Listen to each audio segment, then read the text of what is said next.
Great, thank you. Good evening. We'll go ahead and get started.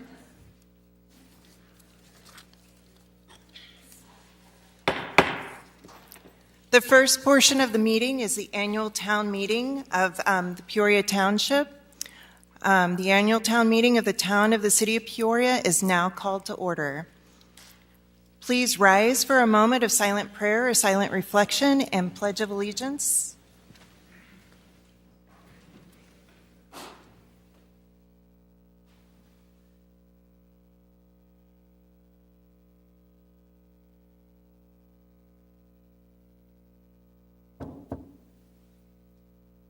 Pledge allegiance to the flag of the United States of America and to the republic for which it stands, one nation, under God, indivisible, with liberty and justice for all.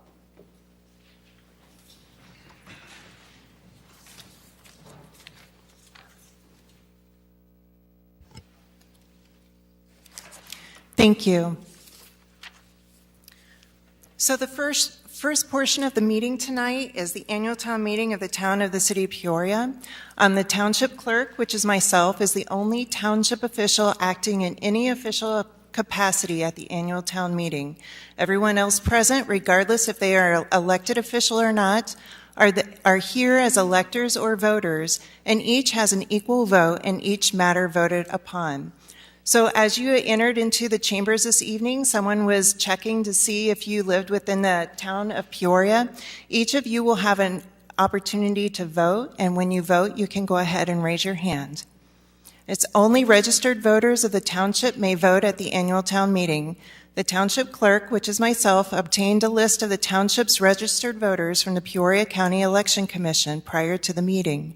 This list was used to establish who is or is not a registered voter and able to participate in the meeting. So with that being said, we are at item number 3. The first order of business will be the election of a moderator. Nominations are open for the position of moderator.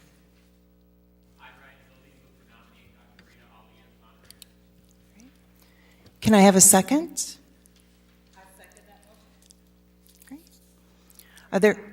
Great, thank you. Are there any other nominations on the floor? Any other nominations? Great. I have a motion to nominate Dr. Rita Ali as moderator. Seeing that there are no more nominations, the nominations are closed. All those in favor of electing Dr. Rita Ali as moderator, please raise your hand. All those opposed, please raise your hand. Okay. Dr. Rita Ali has been elected moderator by majority vote.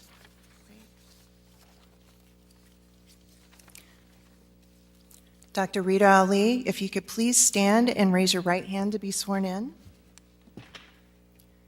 Do you swear to perform the position of moderator of the annual town meeting faithfully and impartially as required by law? I will. Great. Please have a seat. Thank you.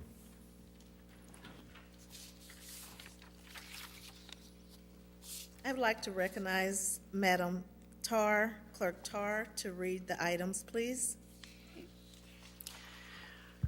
We are at item number 4, Statement of Financial Affairs of the Town of the City of Peoria with request to approve. I need a motion and a second. Move there, second it. Those in favor, please raise your hand.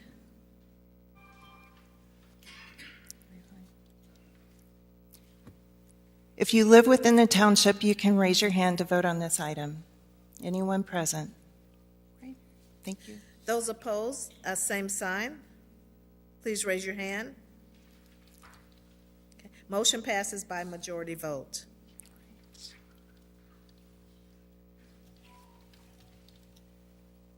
Okay. Item number 5, approval of the minutes of the annual town meeting held on April 12th, 2022. I need a motion and a second. Those in favor, please raise your hand. Motion and a second. Okay. Those in favor, please raise your hand.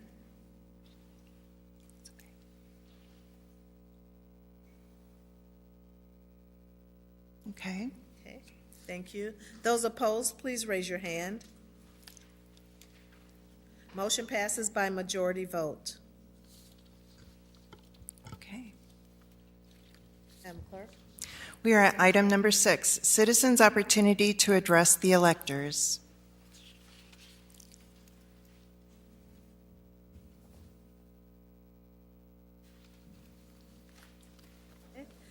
We welcome any general comments. However, pursuant to Public Act 095-0761, any matter or proposal not set forth in the published agenda shall not be considered at the annual town meeting, other than advising that the matter may be considered at a special meeting of the electors at a later date.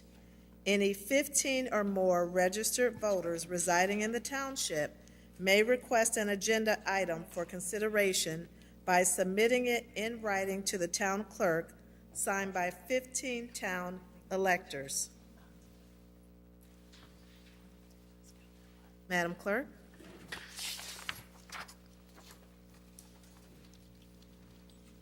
Okay, if there are no public comments or citizen comments, then we are at adjournment. Can I get a motion to adjourn and a second? Moved and seconded. All those in favor say aye. Those opposed say nay. The annual town meeting is adjourned. Thank you. Great, thank you.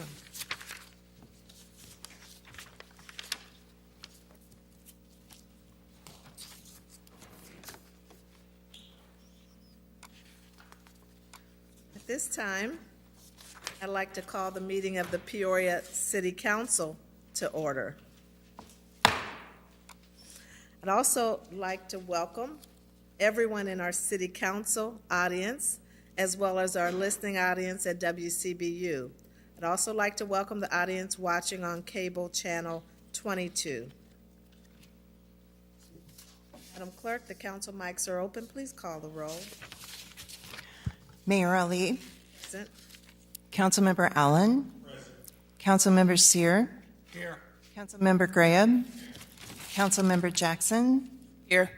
Councilmember Jensen, Here. Councilmember Kelly, Here. Councilmember Euler, Councilmember Regenbach, Here. Councilmember Ruckriegel, Present. and Councilmember Velpula. Present. We have a quorum present, Madam Mayor. Okay, we've already stood for a moment of silent prayer and reflection and said the Pledge of Allegiance, so we're going to move forward with the agenda, Madam Clerk. We are at proclamations. We have tonight 3 proclamations. And the first one, I've asked council members to assist me in reading the proclamations tonight. The first one recognizes CDBG Week. CDBG stands for Community Development Block Grant, and we have Director Joe Doolin present with us. And I think I've asked Councilwoman Beth Jensen to read the proclamation, please. Whereas the Community Development Block Grant, or CDBG, program has operated since 1974 to provide local governments with the resources to develop viable urban communities by providing decent, affordable housing, creating suitable living environments, and expanding economic opportunities, principally for persons of low and moderate income. And whereas the City of Peoria has effectively administered and customized its CDBG program to implement various programs and projects in the areas of affordable housing, public services, public facilities, parks, and sidewalks to improve the conditions in our city. And whereas Congress and the nation acknowledge the critical value of the CDBG and the significant projects and assistance opportunities that rely on these funds for support. Now, therefore, Rita Ali, Mayor of the City of Peoria, Illinois, hereby proclaims April 10th through April 14th as Community Development Week in Peoria, Illinois.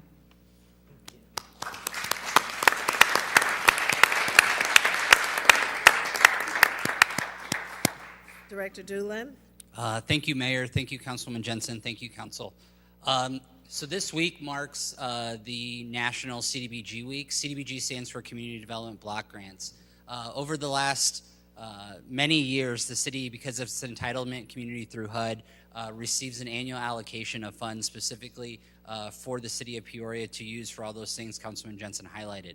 Specifically, we use those funds for a multitude of programs, including demolitions, roofs, sidewalk repair, emergency repair, bolstering our code enforcement staff, our nonprofit capital program that gave capital improvement grants to Carver Center, Minority Business Development Center. We used it in the past for utility assistance, small business grants, rental assistance, and many more things. So appreciate our federal elected officials for continuing to make this a priority and realizes the importance this plays to the city of Peoria and our role in delivering services to the community.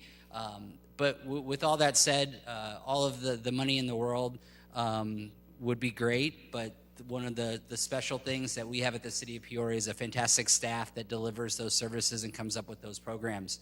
Yesterday, we had a ribbon cutting for some funds we used at Treewind Park, and we had 3 representatives from the Chicago HUD office come down to the city of Peoria to be a part of that. And it was incredibly rewarding and humbling to hear the feedback about specifically our grant staff. Catherine Murphy wanted to be here tonight, but unfortunately isn't. But with me is 3 of my staff members, Ben Crocum, Jared McCormick, and Nicole Morrow.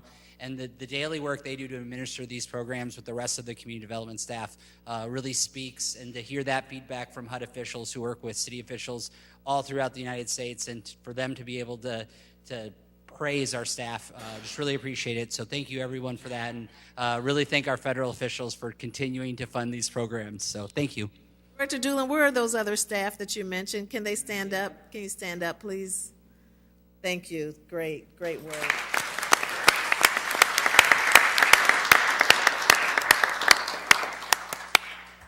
Thank you. Our next proclamation recognizes Central Illinois Reads and the Peoria Public Library. We have the Executive Director of the Peoria Public Library, Mr. Randall Yelverton, and Programming Manager and Chair of Peoria Reads Committee, Ms. Alice Jackson.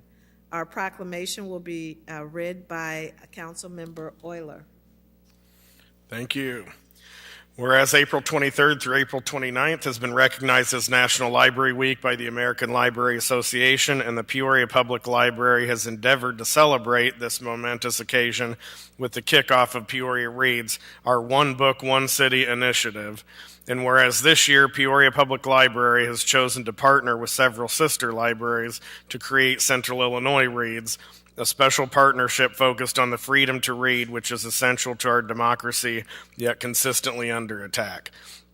And whereas the number of book challenges and bans are on the rise across the country at an alarming rate, leading to a suppression of culture and ideas that diminishes our free society and creative culture.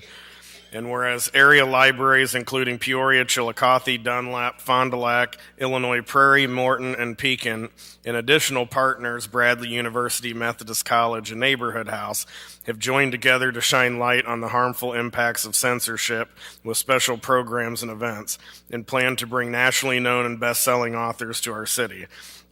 Now, therefore, Rita Ali, Mayor of the City of Peoria, Illinois, encourage all residents to celebrate their individual freedom to read and do hereby recognize and proclaim April 23rd through 29th as National Library Week and the start of Central Illinois Reads in Peoria, Illinois, dated this 11th day of April, 2023.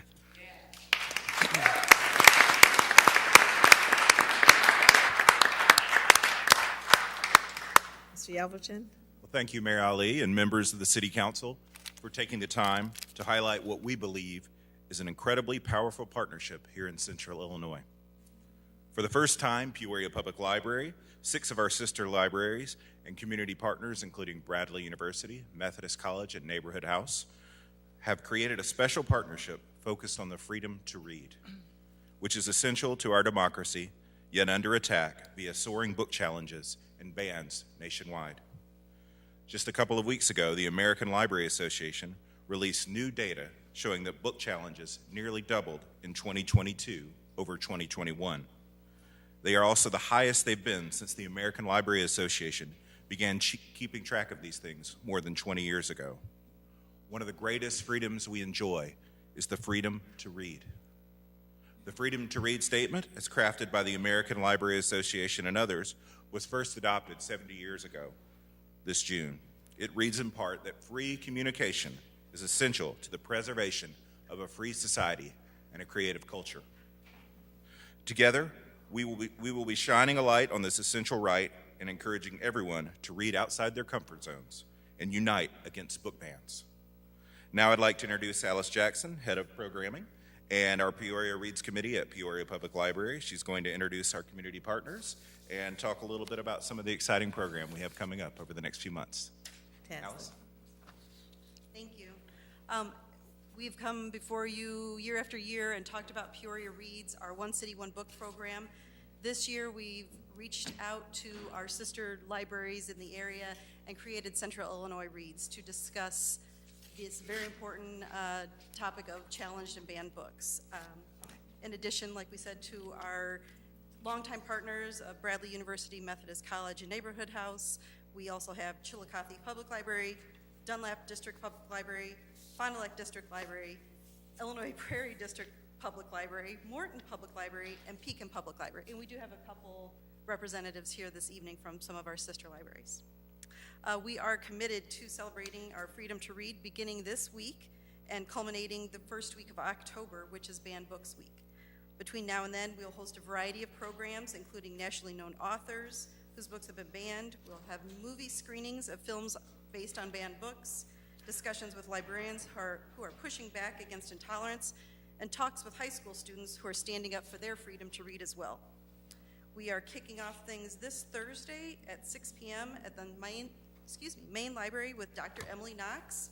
She is a well-known author and researcher who has been recognized for her work in promoting intellectual freedom across the nation.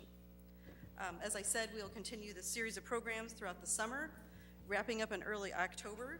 So please visit our website to see what we have going on, not just at Peoria Public Library, but all of our sister libraries, because they will also be hosting programs that are open and free to anyone, for anyone to attend.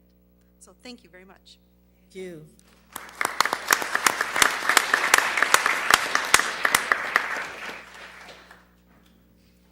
And our third and final proclamation recognizes Peoria High School girls basketball team. And we have Coach Demetrius Michi Edwards and the team here present.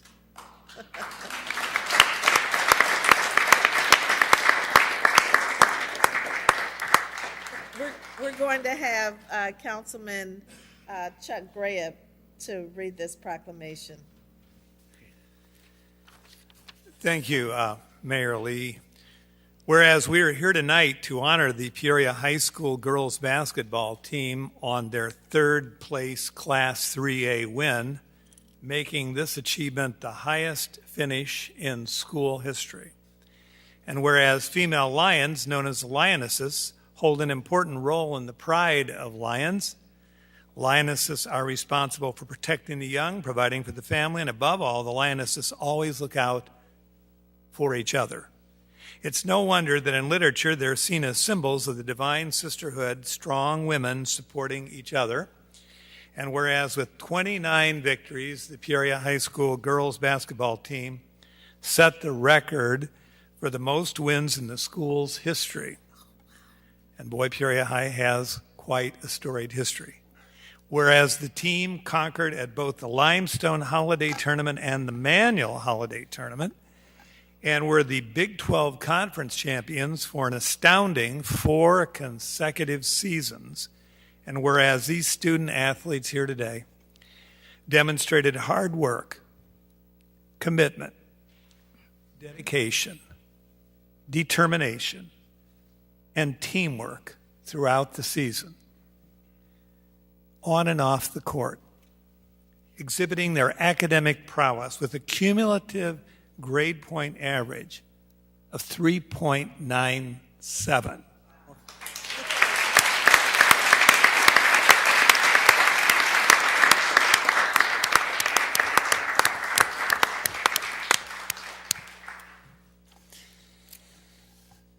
Whereas head coach Demetrius Michi Edwards has been instrumental in leading the Peoria Lions girls basketball team in these achievements, tonight we also celebrate his 286th career victories.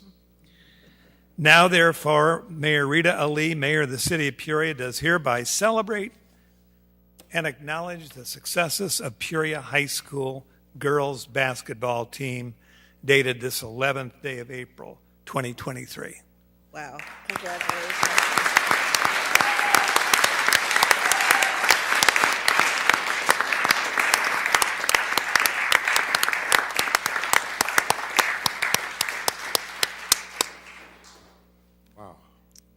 Thought I was nervous out there on the floor, but I can't stop sweating. It's a big moment.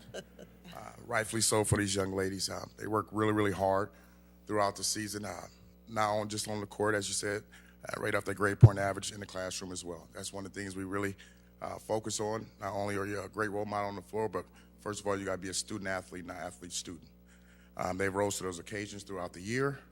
You want to have to go check behind them, hey, why are we missing this, why are we missing that? Right now, they're getting on it because they know in practice there's going to be some consequences for that. So I've been awfully lucky. I have to tell you the truth, I really haven't had to worry about that one bit. Due to the fact that their parents, they got a great home. They make sure they take care of business before they even get to me. So my job this year and these last 4 years has been awfully easy. It's been magnificent. I really, truly mean that. We did make history. It was really, really special. I really didn't really understand at the time. I'm just coaching and coaching my team up, and people kept telling me the numbers and, hey, you realize you won this when you made history? No, I did not realize that. It didn't really sink in towards the end. And I'm like, wow, guys, we're really doing something special. And that's one of my main goals. I've been made the state on the boys' side as assistant under Coach Bisher, just like a father to me. And I know how hard work meant to him behind the scenes. And I try to take on everything that he taught me and bring forward to these young ladies here. I was awfully lucky they bought into it. You know, you come and watch me coach, you're like, God, he's all into it. He's yelling at them, but, you know, they never flinched. They look me directly in the eye. They let me know a lot of times what's going on. Coach, no, we're not doing that. Let's do this. So those others, you know, watch me in the crowd thinking it's really them. They really controlled everything. I was just the man in the front. I was the podium. But other than that, I just thank God for these young ladies, and I truly do for every moment that we got a chance to celebrate not only our school but our city. That's big to me. I was born and raised here on the south side of Peoria, Millman, born and raised in the Warner home. So for us to get that opportunity to get out here and show what we can do in front of everyone, that's something special to me. So at this time, I'm going to introduce the team.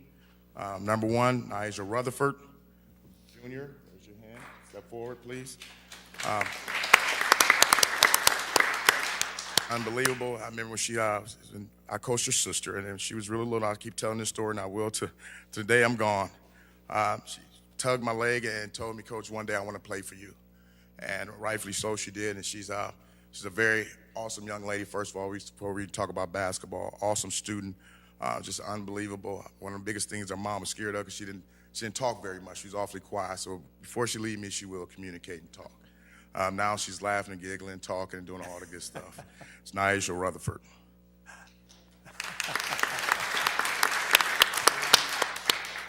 Karina Winters.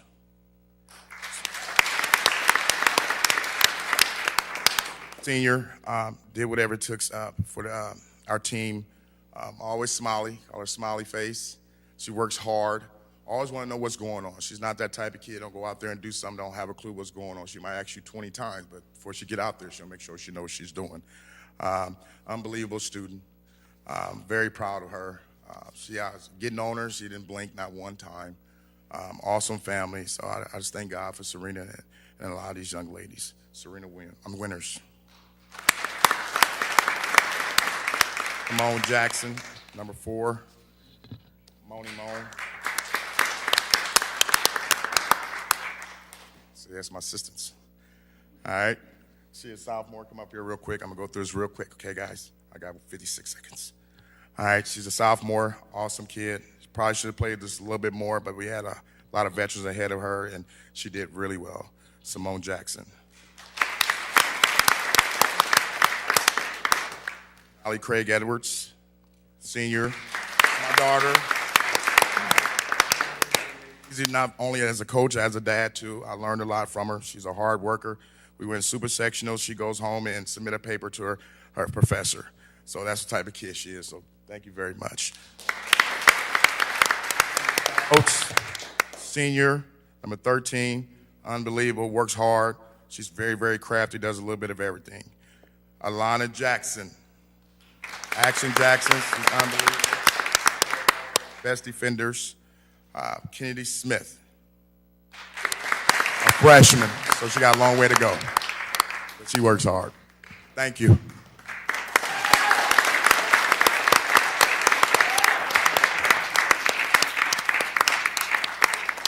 Edwards and girls, you've made us very proud. You've made your city very, very proud. Thank you. Thank you.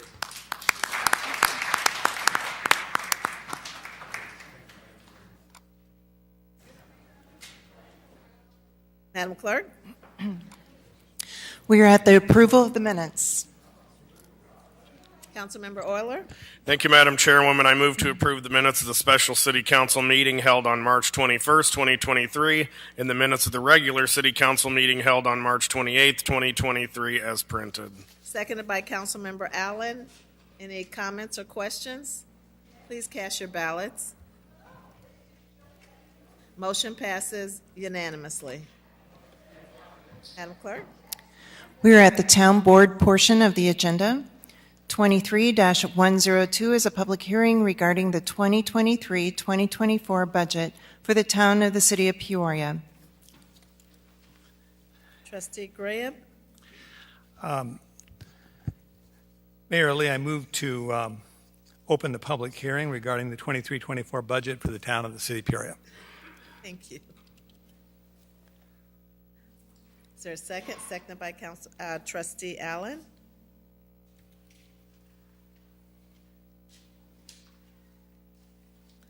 Okay. Madam Clerk? Yes. So this is a public hearing. We motion to open it, and then we request. Times? Yes. Okay. Is there anyone that would like to speak to the public hearing regarding the 2023-24 budget of the town of the city of Peoria? Is there anyone present that would like to speak to the public hearing regarding 2023-2024 budget for the town of the city of Peoria? And last, is there anyone who would like to speak regarding the 2023-2024 budget of the town of the city of Peoria? Can I get a motion to close the public hearing? Moved by Councilmember Kelly, seconded by Trustee Kelly, seconded by Trustee Jackson. Okay. Please cast your ballots. Motion passes unanimously. Madam Clerk? 23-103 is a request from the town officials to approve the March 2023 actual expenditures and to approve the April 2023 anticipated expenditures for the town of the city of Peoria. Trustee Graham. Trustee Mayor, I move to approve the March 23 actual expenditures and the April 2023 anticipated expenditures for the town of the city of Peoria as is outlined. This is a request from the town officials. Seconded by Trustee Jackson. Any comments or questions? Please cast your ballots. Motion passes unanimously. Madam Clerk?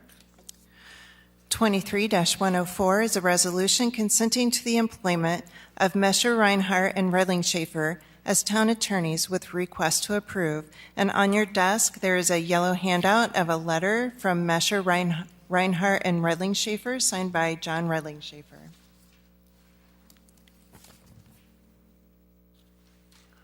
Trustee Graham? Supervisor Leary, would you like to make a few comments about this item?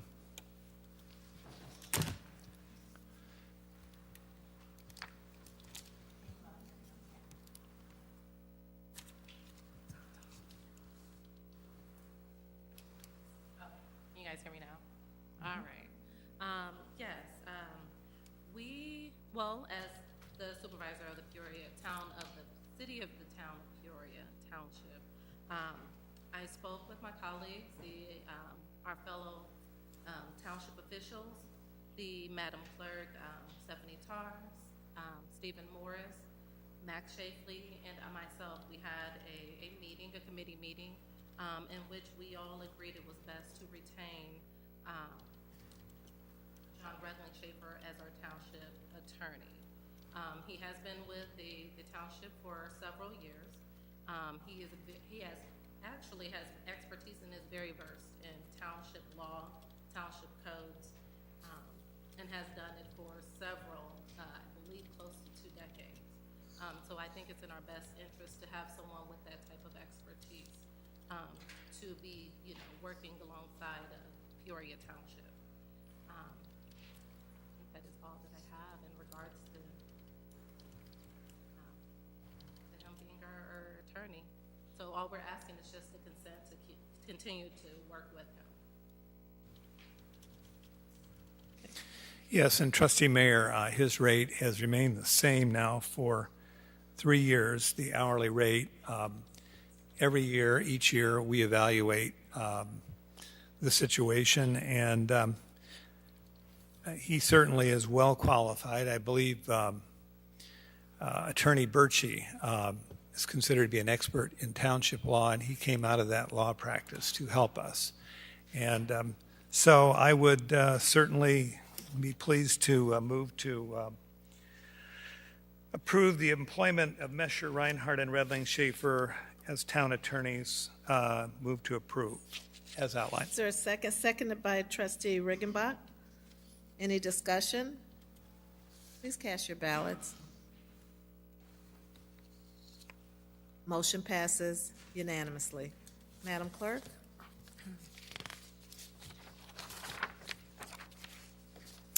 (23-105) is a resolution for the town of the city of Peoria authorizing township officials to continue a loss control policy with Torma and to enter into a contract of insurance with request to approve. Is there a motion from any of the trustees? Trustee Kelly? Is there a second? Seconded by Trustee Jackson. Any discussion? Please cast your ballots. Motion passes unanimously. Madam Clerk? 23-106 is a resolution authorizing the town of the city of Peoria to enter into a payroll services agreement with ADP with request to approve. Is there a motion to approve? Moved by Trustee Sears, seconded by Trustee Allen. Any discussion? You verify, Supervisor Larry, that this is a continuation of the same service that we've had in the past? It is. In fact, the township actually has had close to a couple of decades of working with ADP, and that's the system that we have been utilizing. So, Okay. we would like to continue that partnership and working with. Thank you. Any other discussion? Please cast your ballots. Motion passes unanimously. Madam Clerk? 23-107 is a resolution authorizing the town of the city of Peoria to enter into an agreement with the Heartland Clinic with request to approve and to receive and file the 2022 statistical report. Is there a motion from any of the trustees? Moved by Trustee Valpula, seconded by Trustee Allen. Any discussion? Trustee Sear? Thank you. Excuse me. Thank you, Madam. Ms. Lair, just a couple questions there. The next 4 items, can you refresh our understanding of the process or your procedure to pick which charity you'll make donation to, and also how many times can we pick the same charity, or do we have rules for that? So, if you could walk us through, please. Thank you. Absolutely. There is actually Closer.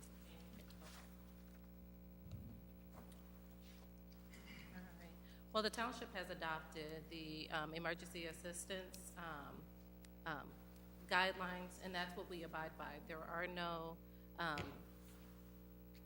limitations on how many, agencies that we can use if we can use them over time. Now, how do we get to utilizing both or all of the Heartland Health Services, Friendship House, Tri-County Urban League, and the Center for Prevention of Abuse?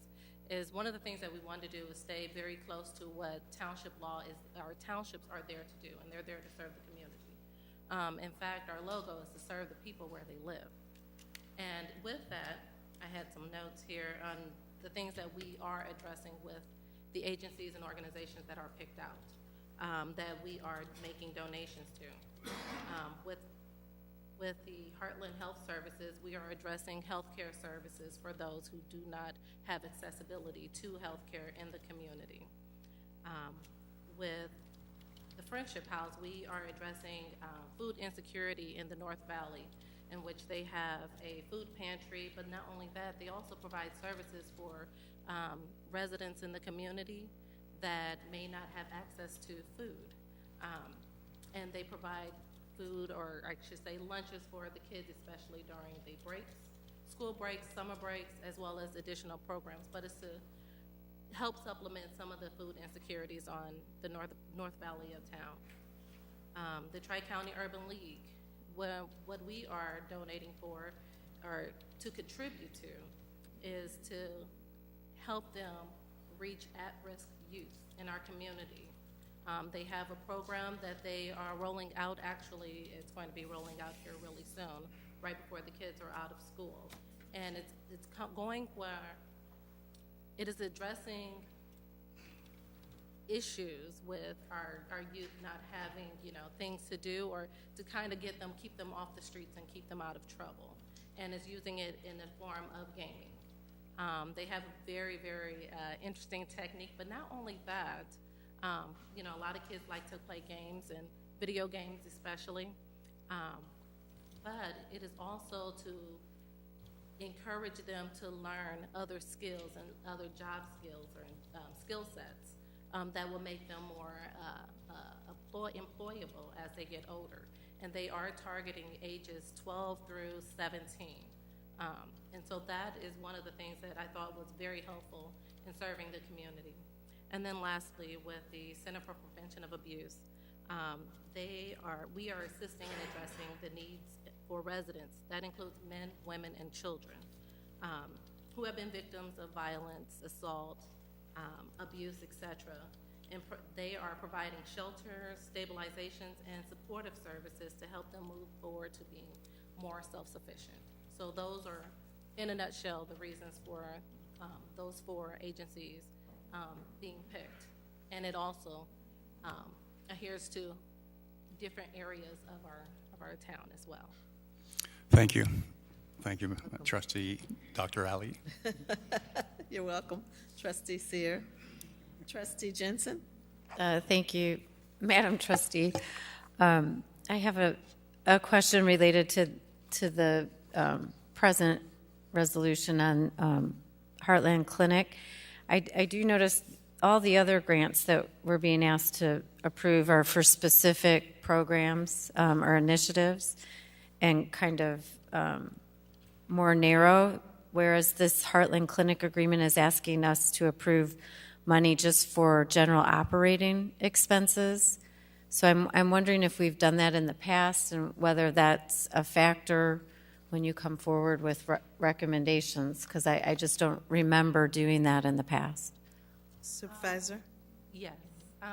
From my understanding and looking at previous resolutions that were brought forth, in reference to health care, there are a multitude of things that are being addressed as far as health care. So it's not to target any particular illness or any particular area of healthcare. As far as I've seen in the past, that this is pretty general practice that has happened in the past. So this isn't anything new. Well, and I get as a follow-up, is that has that been typically the amount that the township has provided to Heartland Clinic? Has it been as high as $30,000? The amount, however, is not the same. In the past, the township has contributed $50,000 to Heartland Health Services. This year, you will notice that there is a decrease. The reason for that decrease is we still would like to contribute and to help assist with healthcare in the community. However, recently with the cuts in previous years, we had to make some cuts, and that was where one of the cuts was made, but it was still to make a contribution to Heartland Health Services. We are unable this year to contribute $50,000 that had been given to them in years prior. So I know there was a disappointment that it was a pretty significant cut from, at least from the prior years. Okay, thank you. Welcome. Councilmember Kelly? Thank you, Trustee Ali. Sorry, Trustee, yes. Pardon? I called you Councilman. I just wanted to correct myself. It's okay. It's a bad habit. On this item and on the next item, we are to receive and file, on this item, we're to receive and file the 2022 statistical report.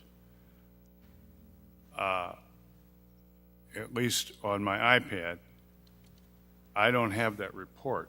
Does anybody else have that report? And something similar with the next item. Can you clarify, Supervisor, in reference to the receive and file the 2022 statistical report? I will have to follow up actually with the Madam Clerk to ensure that she has the correct documents. Yes, if I may, on those two items, they are actually letters that outline how they contributed or used those funds. So when you're looking for a report, it's not an actual numbers report, it's more of a letter stating where those funds had gone for the previous year. Yeah, I see that And for it is on page, I see it. the first one, right before the resolution. Mm-hmm. Okay.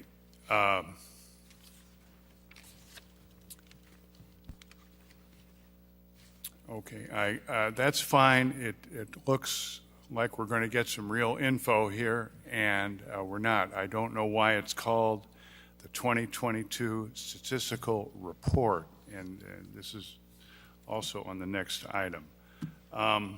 It's not like I want more to read, but so I would like to amend this motion to say receive and file the Heartland Clinic letter. I think there is a reference to the 2022 statistical report, Madam Clerk. Would that be incorrect to change that reference to the statistical report? I mean, a report can be a paragraph in some cases, depending on what it is. A report doesn't have to be a thick document. That's correct. And I'm sorry, so and your question is? The question is that the title of the report, the 2022 statistical report? Is that the official title? That is not the official title from Heartland Clinic. I know that's how that's been our practice of labeling it that way. I don't know how it's transformed over the years. So we can surely change that. So it really doesn't matter if we just call it a report? That's correct. Is that what you're recommending, Trustee Kelly? Yes, that's how the third and fourth items are. They refer to receiving and filing a letter. So okay. I would, if it isn't too much of a complication, I'd like to. Is there a second to that motion? Seconded by Trustee Graham. Okay. Any additional discussion? Please cast your ballots. Oh, Discussion, trustee Jensen?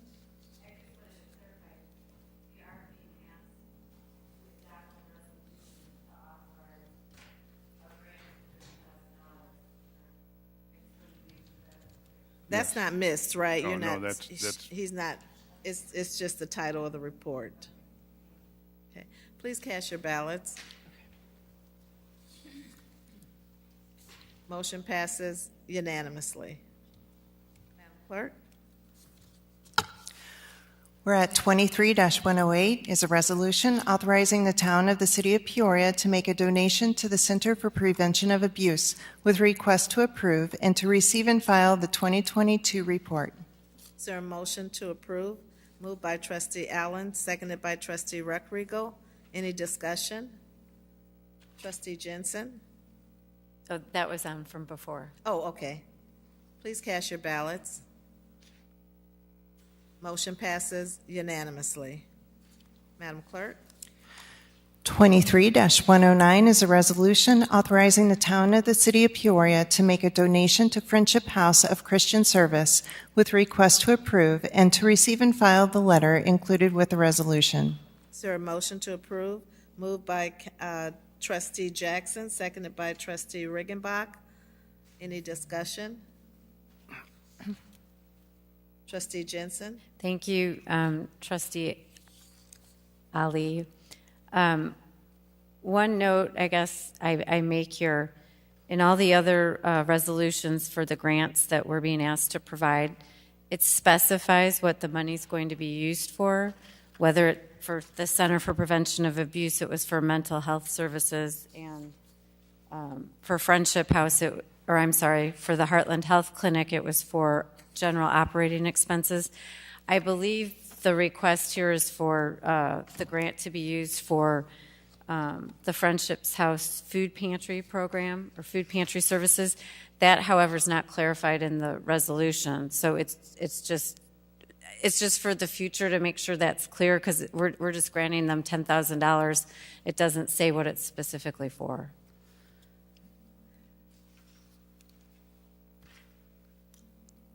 So basically, we just need to change the language in the agenda, is what you're...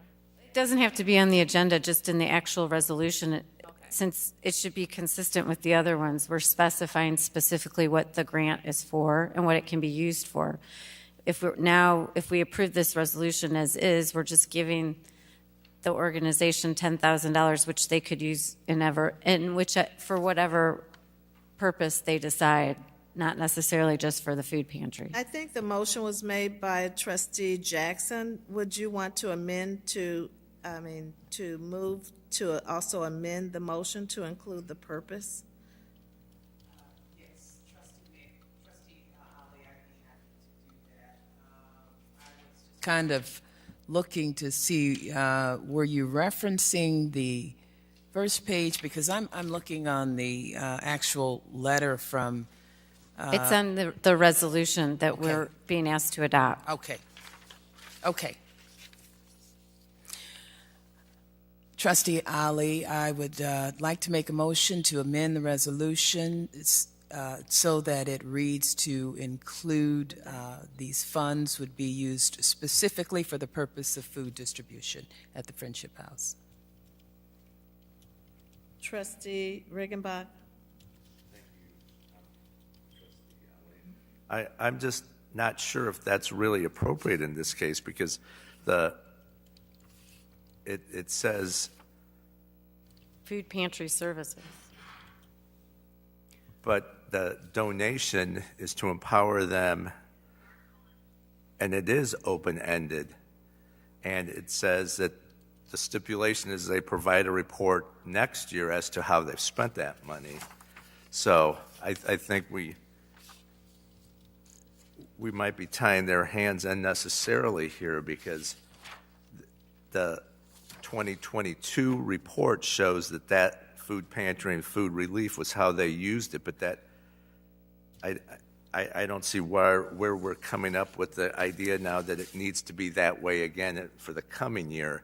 The stipulation is that they report back to us how they've spent it. It doesn't stipulate how it is to be spent. So you provide clarification, Supervisor Larry? That is correct. So the letter that you have is, because last year we actually donated to the Friendship House as well for the same reason, is to address the food insecurity. So what they did was provide us with the information as to how they spent the money that they received last year, and they intend to do the same thing this year, use it for the same purposes. That is their intention, to use it for the same purposes? That is correct. All right, that isn't referenced anywhere, so I didn't want us to be making a leap that the organization wasn't prepared to make. So the clarification is that the funding would be used to support food security through the food pantry. Is that correct? That is correct, Trustee Ali. Okay.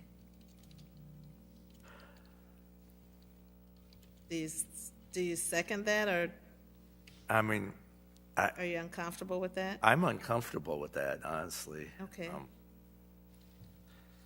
Because it doesn't reference that in any of the material here. We haven't tied their hands to that. The stipulation is that they provide an annual report after the fact. It doesn't stipulate that that needs to be the way it is going forward. So I think we're rewriting the resolution, and I'm not. I think the point that Trustee Jensen had made is that the other resolutions provided the purpose, and this was the only one that didn't provide the purpose.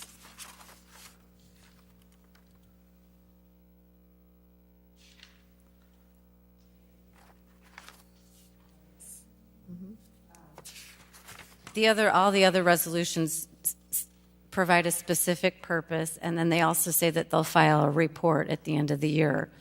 So that's what I was just trying to be consistent. In all the other ones, we have specified what the purpose of the donation is for. I see that also, but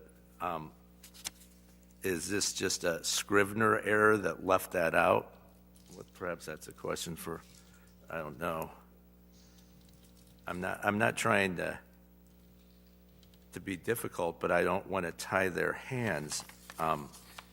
If the supervisor is confident that's their intention, then I'll definitely take her word for it. But I get that in writing as well and provide that for all of the members of the Board of Trustees as well.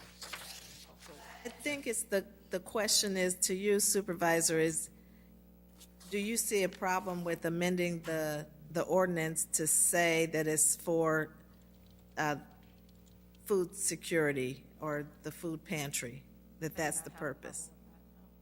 I'm okay with amending the language in the resolution. I don't have a problem with that. can. Yes. And you're confident that is the intention from Director Somerville also, because I don't want to tie his hands unnecessarily. I want to give him as broad a scope of mission here. Yes, I am confident. In addition to the letter that I received, he and I also had a conversation in that regard to how the money was going to be spent. So I am confident that is where the money will be spent for sure. All right. Well, with that, I'm fine to second it. Okay. All right, any additional discussion? Please cast your ballots. Motion passes unanimously. Madam Clerk? 23-110 is a resolution authorizing the town of the City of Peoria to make a donation to Tri-County Urban League with request to approve and to receive and file the letter included with the resolution. Is there a motion to approve? Moved by Trustee Kelly, seconded by Trustee Graham. Discussion? Trustee Allen? Thank you, Trustee Dr. Ali. I will be abstaining from this vote as I serve as a board of directors on the Tri-County Urban League. Thank you. Trustee Jensen? Thank you, Trustee Ali. I guess I have a question for the supervisor. My understanding from the materials is that this grant is also supposed to be limited to the Urban League's violence prevention program, and specifically that TSTM gaming club. If you could, is that accurate? That is accurate. So I guess I would ask that we include add that language to this resolution, that it's for the violence prevention program. I mean, I'm in agreement with that. I know they have additional programs going on, other programs going on at the Tri-County Urban League. And the reason for the donation is to address at-risk youth in the community. And so in what you're stating is that we need to change the language again in that resolution? Well, my question was sort of, it was consistent with what Councilman Riggenbach was asking on the last one. I guess from reading the materials that we have, it's my understanding that it's for their violence prevention program. But if that's not accurate... That is correct. That is accurate. So my suggestion was just to include that language in the resolution. Okay. But it would have to be amended that way. So Supervisor, there's numerous violence prevention programs at the Urban League. So I mean, there's several programs. They may not be called violence prevention, but there's numerous programs. So are you suggesting that the I was trying to be as broad as possible, because that's sort of the general term that they used in their letter, and then they talked about specific programs, including this TSTM Gaming Club, which they're seeking to provide on-site internship opportunities. My concern is if you start naming the program. Right, so that's why I was trying not to. Okay. I was trying to make it more broad. Okay. But I'm fine if that's not the case. So my understanding is they have multiple violence prevention programs. That is just one that they are asking for a grant. That TSTM gaming program is what they're asking for the money to be utilized for. They do have other programs in their agency or in their organization.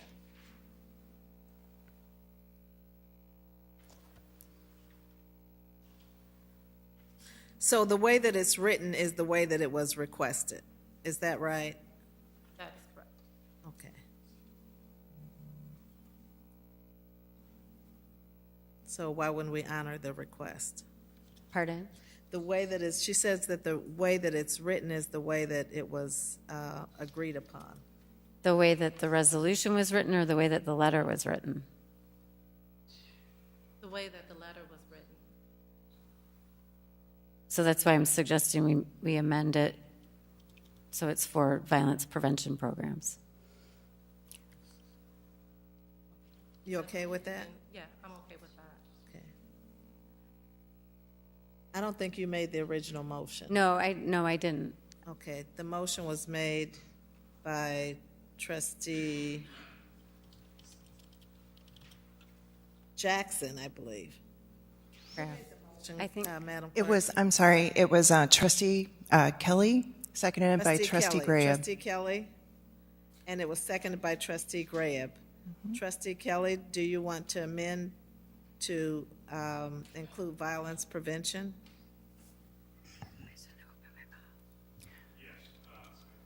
That I do. I think the problem that we have here is that the way the resolution reads, the recipient, since nothing is stipulated, the recipient can use it to put on a new roof. Because they have a letter that says what we did last year doesn't bind us at all. What binds us is an ordinance, or a resolution, I'm sorry. I get it, where we're going, and I'm in favor of including the language, but I think we need to be, as others pointed out, I think we need to be careful about these things. It's not that anybody's going to pull a fast one on us. We just need to reflect in the language of the resolution what's going on, not what happened last year. So I will move to amend the motion to include providing on-site internship opportunities of job training program successors, ages 14 to 16. I think that's probably good enough. Violence prevention. Well, I don't know if that's violence prevention or not. It says we're looking to provide. It seems like that's the request they're making. See, this is kind of a problem. They were talking. The way that you read it, you're saying 14 and 16, 14 through 16. I think that's making it too restrictive. What their letter says. I'm trying. That's just the language of the letter. I think that moving forward, we probably need to make sure that the letters are aligned somewhat with the ordinance so that there's not the confusion. But I think for this item, to make it too specific as it relates to age. Okay, I'll go along with that, Madam Mayor. I wish to amend it then to say violence prevention programs specifically. Can you second that, Trustee Graham? If I'm the liaison next year, next time we do this, we will have the representatives of each of these organizations here to directly answer our questions so that Supervisor Leary doesn't have to be the interpreter and the translator, although she does a superb job. Yes, thank you. Any other discussion? Trustee Euler? Thank you, Madam Trustee. I'd like to make a substitute motion to defer. I don't think we're very clear on what it is that we're voting on here, and I'd like to see completed staff work when it comes to this chamber, and this complete going in circles is unacceptable to me, so I'll make a motion to defer. You want to defer this item 30 when days. the other items? Correct. Okay. 30 days. Is there a second? Seconded by Trustee Riggenbach. Again, I remind you that we're looking at deferring one item with the Urban League, but we haven't deferred the other items. So any other discussion on that? Please cast your ballots.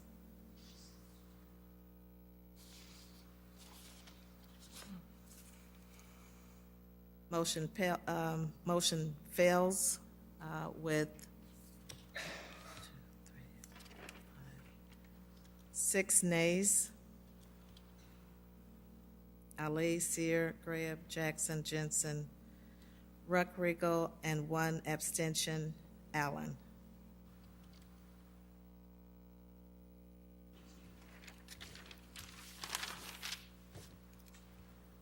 So our original motion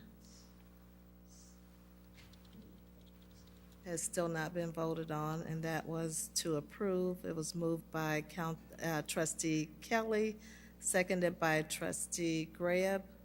Trustee Kelly? Just want to make it clear that the motion now includes a violence prevention direction. Is that correct? Is that where we sit? That's my understanding, yes. Thank you. Welcome. Trustee Euler? Thank you, Trustee. Can someone please read exactly word for word what it is we are voting to give the $10,000 for? Thank you. Madam Clerk? We do need more clarity on what that motion is, exactly what it's going to be directed to. It could be to internship opportunities, job training opportunities, or is it for violence prevention, or is it for both? Or is violence prevention all encompassing? He indicated it was violence prevention. Just violence prevention. Yes. Okay. Thank you very much. Programming. Okay. Programming. Any other discussion? Please cast your ballots.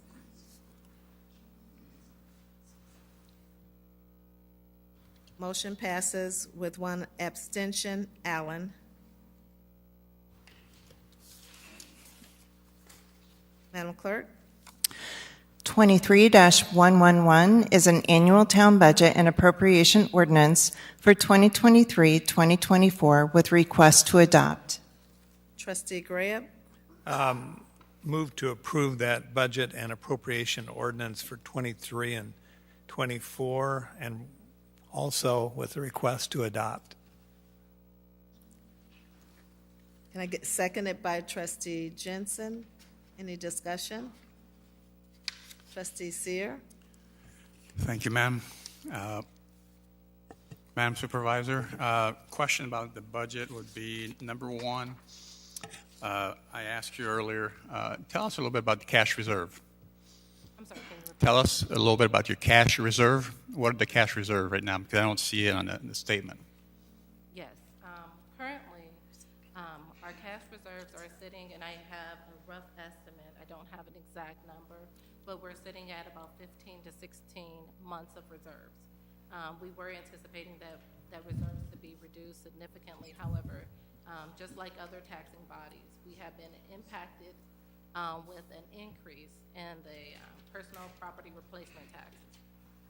So this year, we actually received an increase, so that kind of set the reserves to where it is not as low as we initially anticipated. So we're looking at just over $3 million. I'm sorry, what was your last statement? Looking at just over $3 million in reserves. Just a little bit over $3 million right now. Okay. PPRT, but we are, just like all of us, we don't know how long that's going to sustain. Yes, definitely. Yeah, with this recession coming our way, we'll have some tougher time in the future. So we're talking about a couple $100,000 a month in expenses for the next 15 months, roughly about $3 million. Yes. Just to make sure. Okay. Last question: how many clients are we serving approximately? Approximately, with our emergency services, we are impacting between 150 and 175 households. That is between Ameren, water, dental, and vision. And then as far as our general assistance, right now we have currently about 60 recipients that are on that program. Thank you very much. Thank you. You're welcome. Any other discussion? Please cast your ballots. Motion passes unanimously. Madam Clerk? 23-112 is a resolution consenting to the employment of Clifton, Larson, Allen as outside independent auditors with request to approve. Trustee Graham? Trustee Mayor, I asked Max Schlafly, who is our supervisor of assessments, to be here tonight. Max, do you want to address this one right here before I move to approve? The auditors. Can you come forth? Can you come on up here? Here's another one of your township officers. Supervisor Schlafly, we have right now before us a resolution consenting to the employment of Clifton, Larson, Allen as outside independent auditors with request to approve. Could you give just a little overview on this so we don't have an abundance of questions? Well, as you understand, the auditor looks at our, the end of the year and looks at all our books, they go through all the GA, general assistance files, they go through emergency assistance, they go through all the other different parts of the township and to balance the books and to see where we are. We get a pretty good deal out of Clifton Larson. I think that previously, they basically are 50% cost of what the previous auditor was. So we get a pretty good deal out of this. So we have benefited by changing. Oh, we have definitely benefited, yes. I want the trustees to know that we take our responsibilities very seriously as it relates to being good stewards of the taxpayer dollars. And I'm really proud of our township officers, and I appreciate your elaboration. Maybe there'd be some questions, and then I'm going to move to approve it. Are there any questions? Move to approve. Seconded by trustee Recreago. Any discussion? Please cast your ballots. Motion passes unanimously. Madam Clerk? 23-113 is a resolution designating individuals to prepare the budget and appropriation ordinance for fiscal year 2024-2025 with request to approve. Trustee Graham? Move to approve. Is there seconded by trustee Valpula? Any discussion? Please cast your ballots.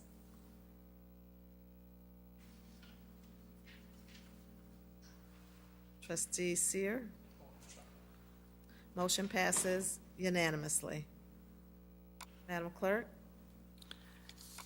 And our last town item is 23-114, a resolution designating the time, place, and date of the 2024 annual town meeting with request to approve.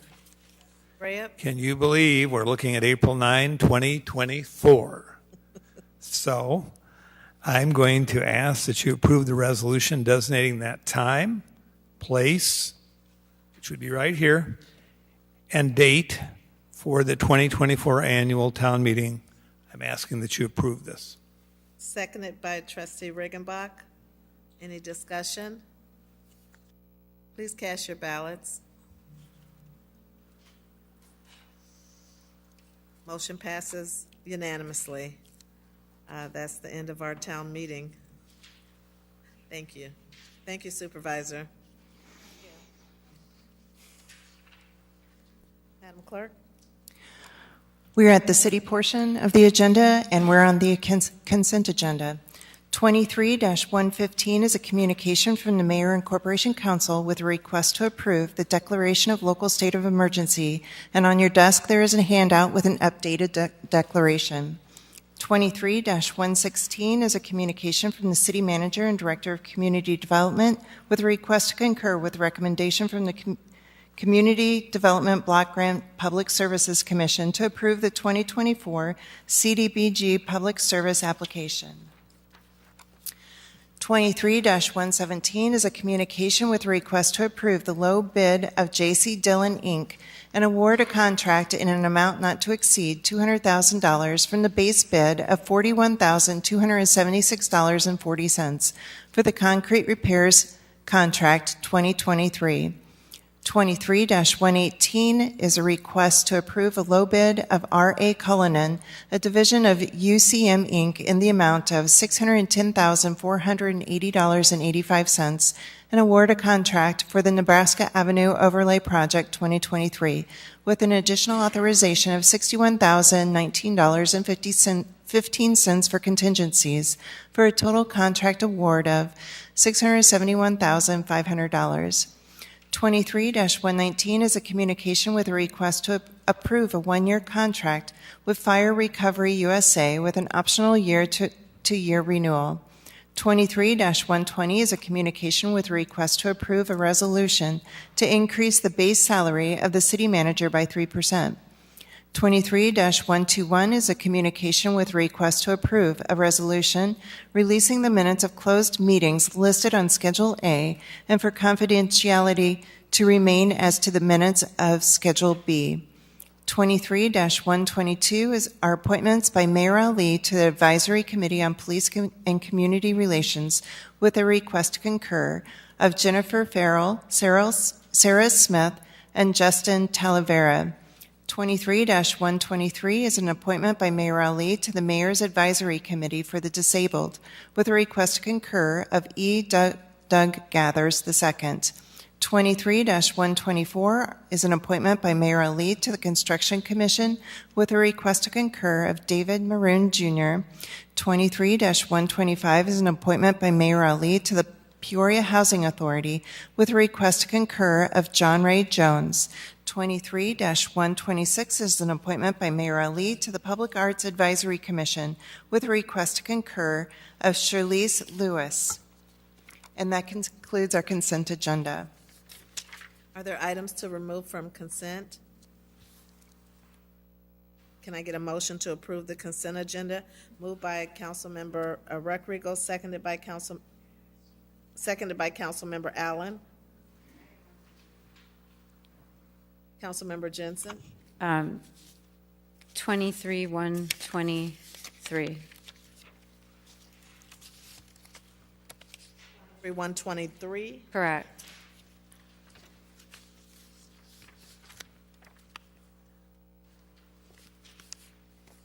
Okay.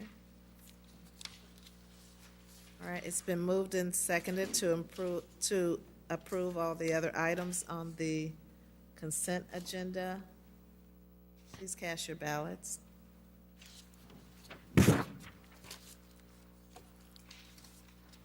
Motion passes with one abstention. Kelly? Did you mean, motion passes unanimously?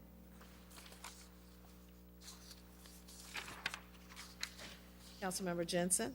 Thank you, Madam Mayor. Yes. I pulled this item, 23-123. Is that the item that we're on? Oh, Madam Clerk, please. Sure.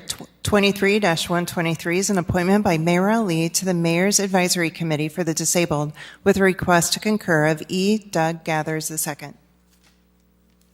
Councilmember Jensen? Thank you, Madam Mayor. I pulled this item because I had a question. I see that the person we're being asked to appoint to this commission lives in West Peoria.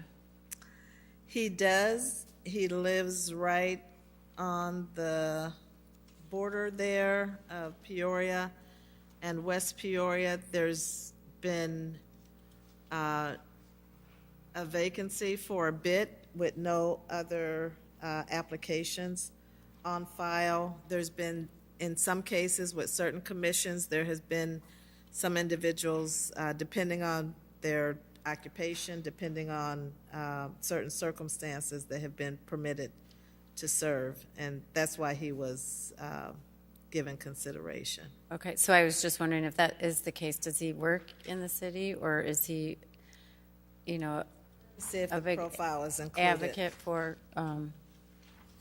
the disabled? His business address, that was another consideration. The business address is 211 Fulton Street. Okay. Which I believe is our next door neighbor. Yeah. Okay.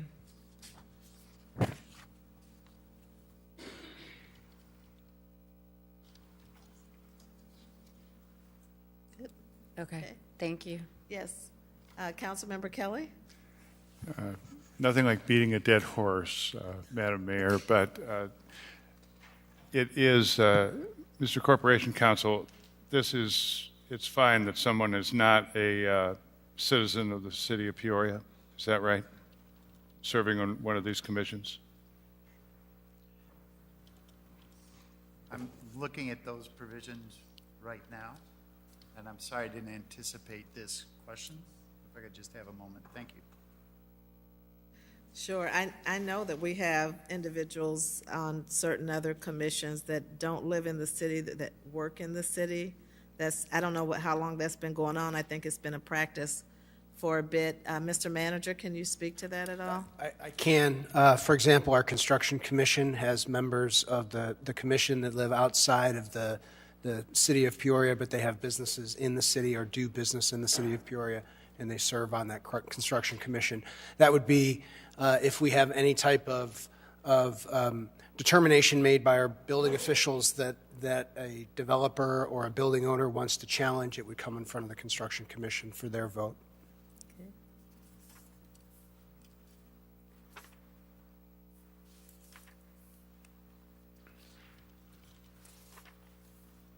And there's been nothing legally in the past that has prohibited that, primarily because they perform work or services within the city. That's correct. I mean, generally, we try and put people that have expertise in their respective professions on the construction commission, and there's a reason that we do that. One of the members that I can think of specifically is an electrician by trade, runs an electrical firm that's here in town, but is also a Brimfield School Board member. So. Councilmember Valpula? Madam Mayor, it's just a clarification question. How many members are there in the advisory committee for the disabled? How many are on that commission? Yeah. I don't have it in my head. I don't know.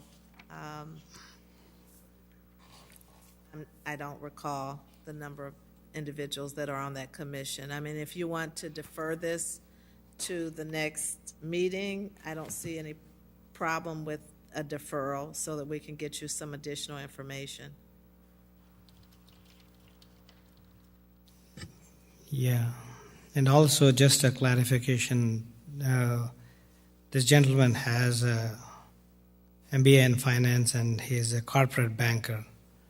I don't quite understand the manager's perspective of building a traders union anecdotal example to this story. So because we are looking at somebody who can understand the disabled to be on the advisory committee, if that holds right. Just a clarification question. The commission has 8 members on the commission, and I believe I just got a note from staff that this gentleman does have a disability. This is one of the reasons why he wants to serve. Thank you for that. I didn't know that. All right. So I don't think there's any other outstanding questions. There hasn't been a legal issue in the past. It's an individual who lives in West Peoria technically, but near the border of Peoria, and also works at 211 Fulton Street. Councilwoman Jensen? Oh, I'm sorry, that was from before. Any other discussion? Councilmember Graham? Mayor, I would just say that unless our rules specifically prohibit someone from not living in the city of Peoria, we probably should move forward with confidence, because I suspect, as the manager has pointed out, we have in other areas. If indeed we're not aligning and we are departing from what our policy is, I think we need to take a look at changing our policy for some of these commissions where we're willing to go outside the city of Peoria. I think that's the cleanest way of doing it, instead of trying to bend everything around.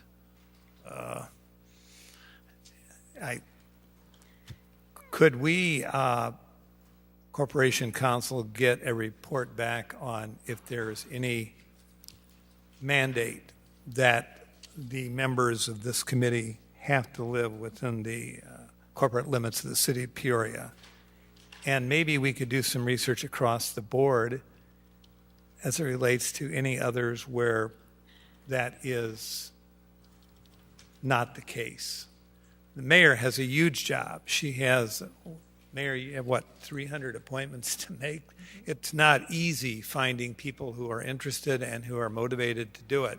So, and maybe in some cases, some of our restrictions as to whether or not they reside in the city of Peoria, especially if they have qualifications that might otherwise make them a fine candidate to be on the commission, maybe we need to take a look at how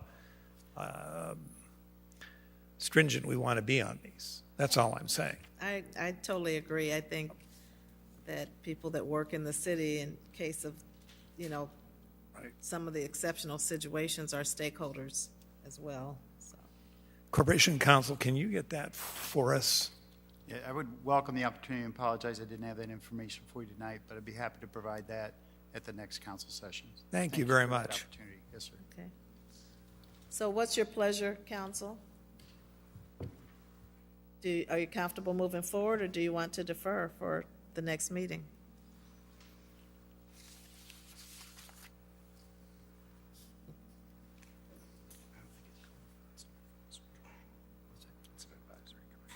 Councilmember Jensen? I would go ahead and move to defer. To the next meeting? Correct. Okay, is there a second? Seconded by Councilmember Valpula. Additional discussion? Councilmember Graham?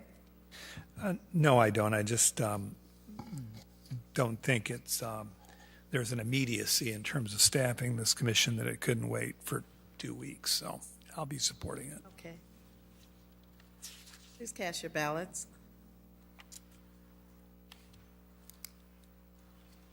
A motion passes with 1 nay, Seer.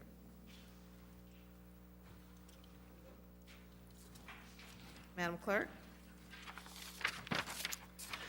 We are at the presentation portion of the agenda.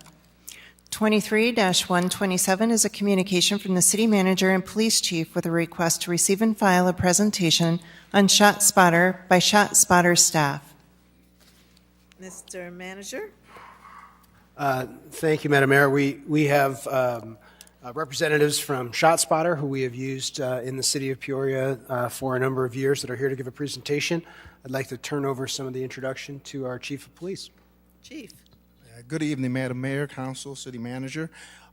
Today, we're going to have a presentation, like the City Manager spoke about here, from ShotSpotter. We've had ShotSpotter in the city since 2013. In the recent months, there's been several questions about ShotSpotter, how it works, why we have it. Many of us, including myself, weren't here when ShotSpotter came to the city. They've done several presentations to some community stakeholders in the last few weeks. They've been great presentations and very eye-opening on some things that we did not know about, some technology that they have that's very efficient for us. And so without further ado, I want to present Trish Lane, who will present the rest of the members that came with her. Thanks, Chief. I really appreciate it. Good evening, Mayor and Council, and on behalf of myself and all of my colleagues here from ShotSpotter, I'd like to thank you for your time this evening. Welcome. I am the Midwest Director at ShotSpotter. So in a minute, my colleagues are going to take you through a couple of our products. But first, I wanted to chat with you for a moment about an announcement that we had earlier this week, where ShotSpotter has undergone an extensive rebranding exercise. And the reason we undertook that exercise was to encompass our entire public safety suite of solutions under one brand that goes beyond our flagship product, which is acoustic gunshot detection, which is the product that you use here in Peoria. Our new company name is Sound Thinking, and in our presentation tonight, you're not going to see that name because everything is brand new and we provided all these materials in advance of that activity at our company. So tonight, we're going to walk you through what was formerly known as ShotSpotter Respond, which is the acoustic gunshot detection technology, which is now called ShotSpotter. We are also going to talk with you about another initiative that we've had some discussions on over the last couple of months here in the city called Data for Good. So with that, I'm going to hand you off to my team of experts, and I'm going to start with Kevin Johnson.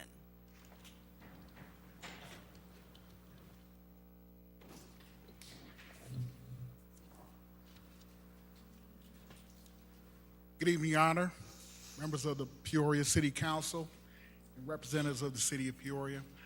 My name is Kevin Johnson.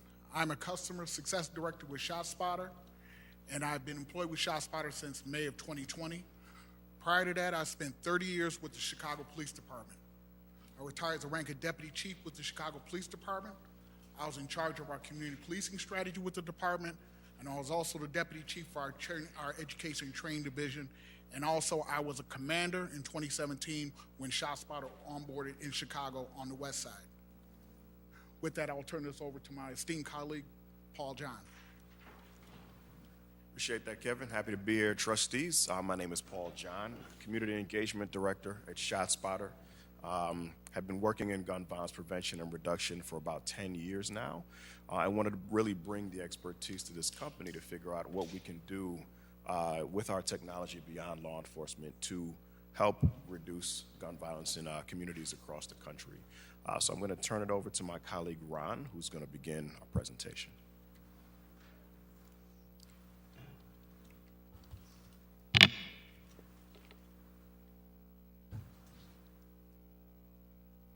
Mayor Ali, members of the council, other city officials, I'll echo my colleagues by saying thank you for the privilege of presenting to you tonight.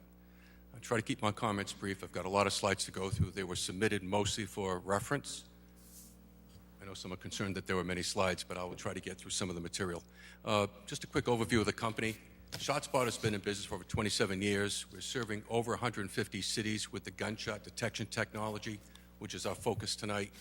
250 cities served by the company overall with the other solutions that my colleague Trish alluded to.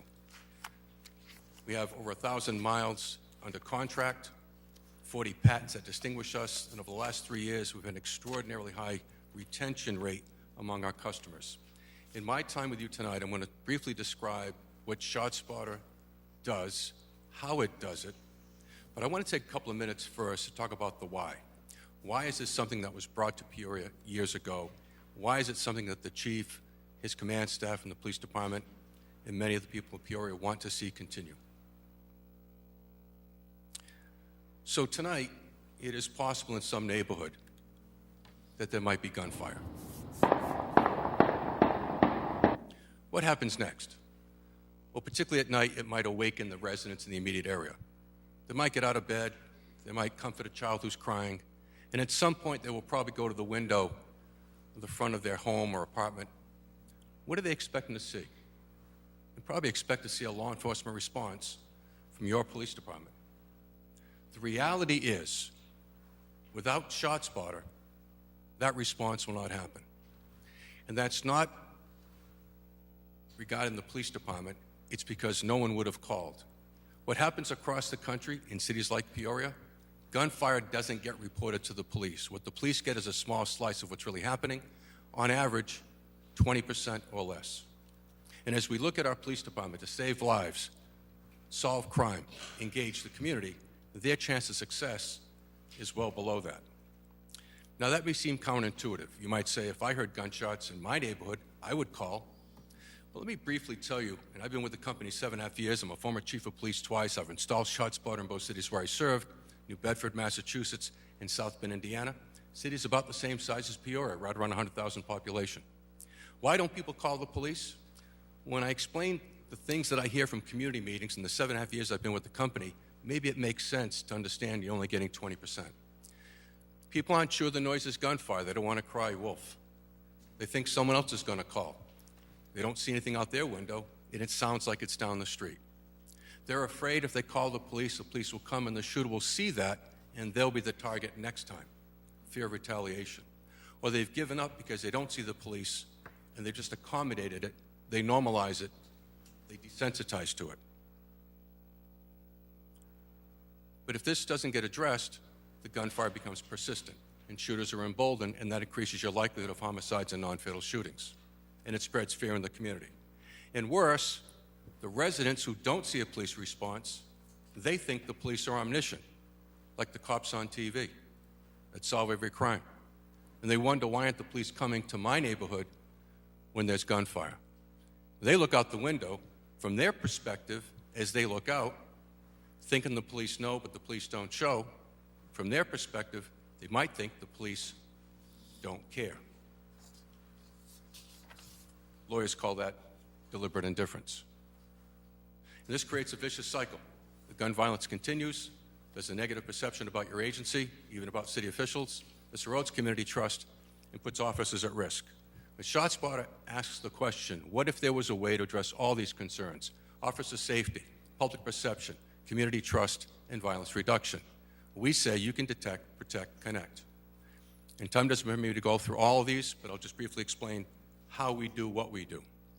So we've come to Peoria in the past, work with the city officials, most of the police department, crime analysts like you have here tonight, determine where is the gunfire happening, where are your homicides, where are your non-fatal shootings, where are other gun crime like armed robberies, carjackings, home invasions, where's the gun crime happening? And we've deployed ShotSpotter, particularly in those neighborhoods that have experienced the most amount of gun violence. We're not covering the whole city. We're trying to be as effective and efficient as possible. So we put acoustic sensors on rooftops of buildings, government buildings first with the permission of city managers and school superintendents, mayors, and then we get private permissions from privately owned commercial and residential properties. We like rooftops to be high away from ambient street noise. And as needed, we put our sensors on utility poles. Then when a gunshot occurs, that's an acoustic event that radiates out and the sensors hear the noise, timestamp, and because every sensor has a modem in it, it sends the data up to a cloud, and a machine in the cloud determines the location with the timestamp. The scientists call this multilateration time differential. I'll simply call it triangulation. Detecting the noise, timestamping, and then triangulating. And you need not be a scientist to know that the speed of sound is slow. You might recall conversations you had, perhaps as a child, about lightning and thunder. You see the flash of light, and then you wait the seconds before you hear the thunderclap, and that gave you a sense of safety. So we're doing the same calculation, but we're doing it instantly. Now, what's really sophisticated is determining if that noise that we detected is gunfire. Because there are a lot of noises that happen in the city of Peoria. There are snow plows that drop in the wintertime.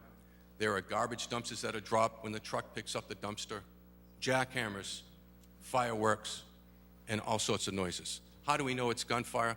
Well, again, that machine classifier with 27 years of experience filters out most of the noises, but then we look to our humans to do a review. So human review, listening to the audio recording, look at the waveform configuration, and then looking at the sensor participation. Sitting in front of a bank of monitors, seeing which sensors were activated by the acoustic event. Those other noises I talked about will radiate omnidirectionally around the sensors. You have a pattern, but gunfire is linear. And all that takes place in far less time than it took me to explain. We contractually guarantee to the city from trigger pull to give full notice under 60 seconds. And for now, I'll close and answer questions later. Just to say what happens when we determine it's gunfire, we send that notice out simultaneously to a 911 communication center, to the chief's desktop, to other people inside headquarters, but more importantly, to get a police response. We send it out to the patrol cars, whether it's detectives or uniform, to their laptops or their tablets. We send it to their phones and even to their smartwatches. And we perform on both Android and iOS platforms. So let me pause there with the time that I've been given, and now allow my colleague, Paul John, to say not only do we encourage a police response to save lives and solve crime and engage the community, but how can we use the cumulative data of gunfire that's happening in the city to engage other government officials, other government resources, and nonprofits for a community response to the social disease of gun violence. Thank you. Appreciate that, Ron.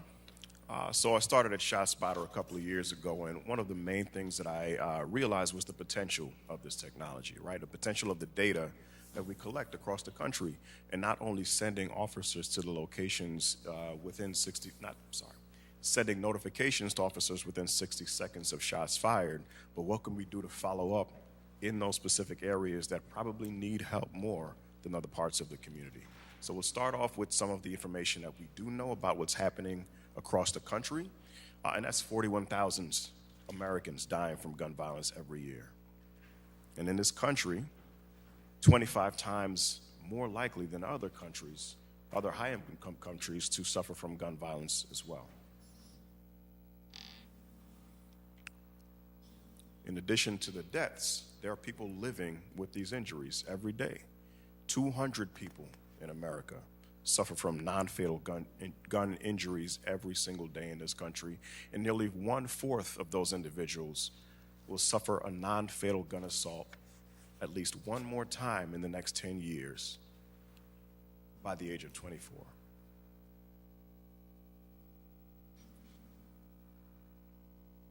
Now, within the first year of suffering a non-fatal gun injury, there are increases in physical pain, other forms of pain syndromes, increases in psychiatric disorders, and increases in substance abuse disorders.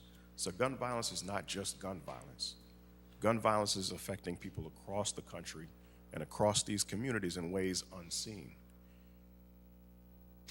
So what the research is showing us is that in addition to the people who are being killed and shot, sometimes the impacts, especially for youth, comes from simply seeing it or hearing it in those neighborhoods, in their neighborhoods. And this is important for communities because now we see that the impact goes far beyond being shot or shot at when it comes to gun violence. Knowing someone, knowing a family, knowing a friend, hearing it almost repeatedly every night, seeing people that you know suffer from gun injuries can make you more likely to carry a gun, and when you carry a gun, you're more likely to use it. So how can our data help? Well, with the data that we collect, we can look at gunfire data from our coverage areas to better understand gunfire trends. And I'm going to just give you a small example. This is an anonymous example. Sorry. You are.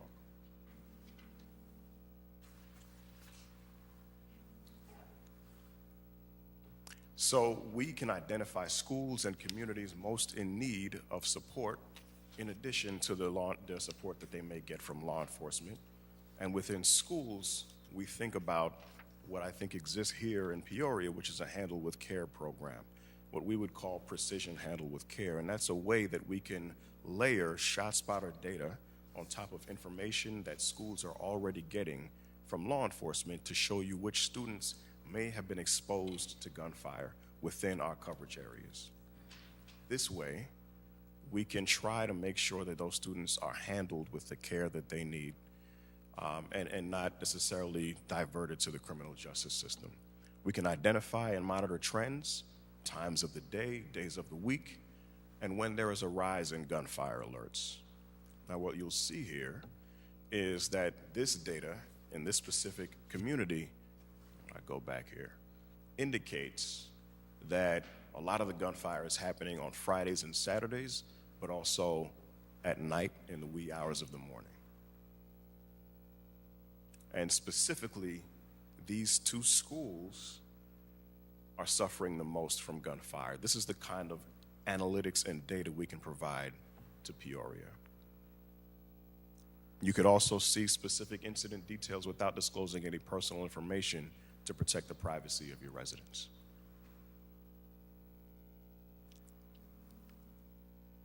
So, in conclusion, what we can do is we can identify high-risk areas that you want to divert your resources to.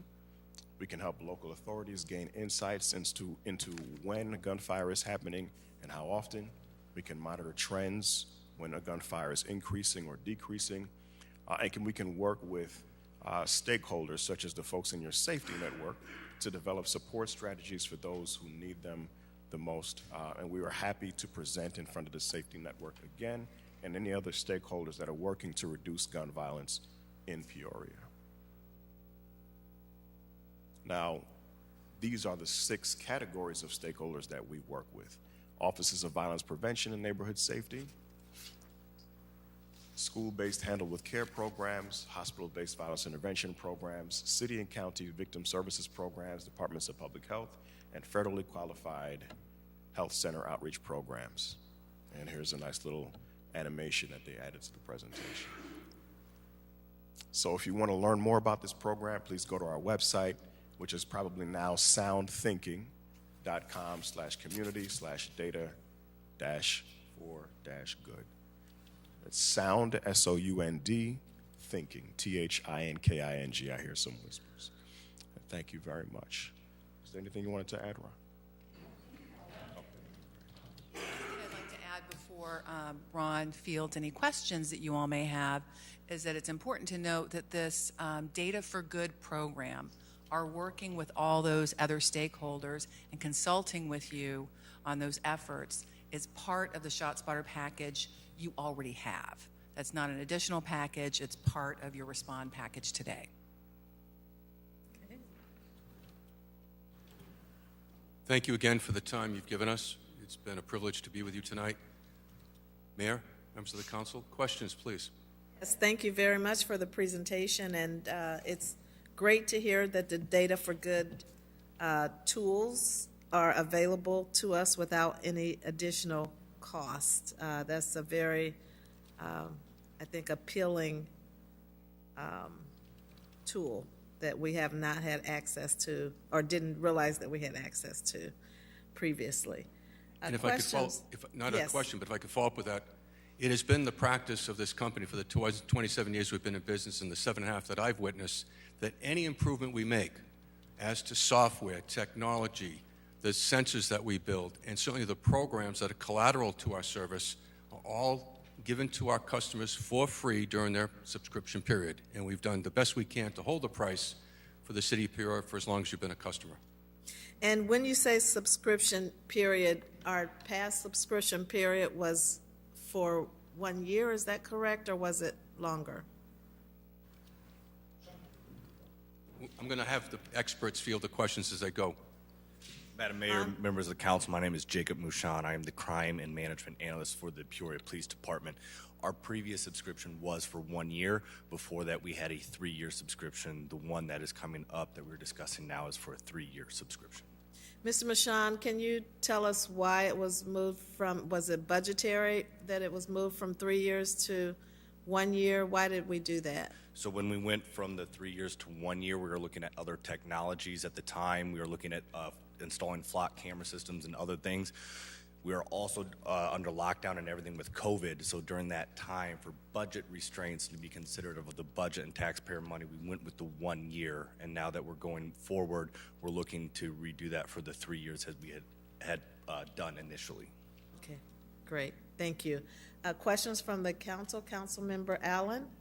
Thank you, Madam Mayor, and thank you for your presentation this evening. There are some that believe that ShotSpotter or sound thinking can be biased when it comes to certain alerts. Can you talk a little bit about what your organization has done, maybe to address some of those issues of concern, to ensure that when you are implementing this technology, that you are looking for any potential ways to ensure that it is fair and equitable across the board? Certainly. Thank you for the question. So first of all, ShotSpotter is simply listening for noises, determining if a noise occurred at a certain impulsive rate that the senses would hear it. It doesn't hear a lot of the regular ambient noise in a city. It's the loud, impulsive events. So we're listening for those, and we capture those. And then we go through great pains to determine, is that in fact gunfire?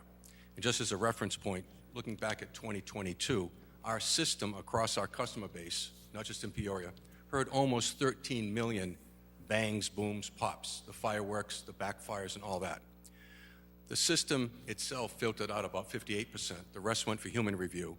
And after human review, we only published 2% of those as alerts, call them qualified alerts.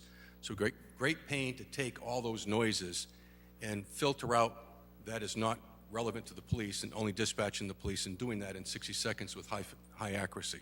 And our location accuracy, by the way, is generally the size of this room or less.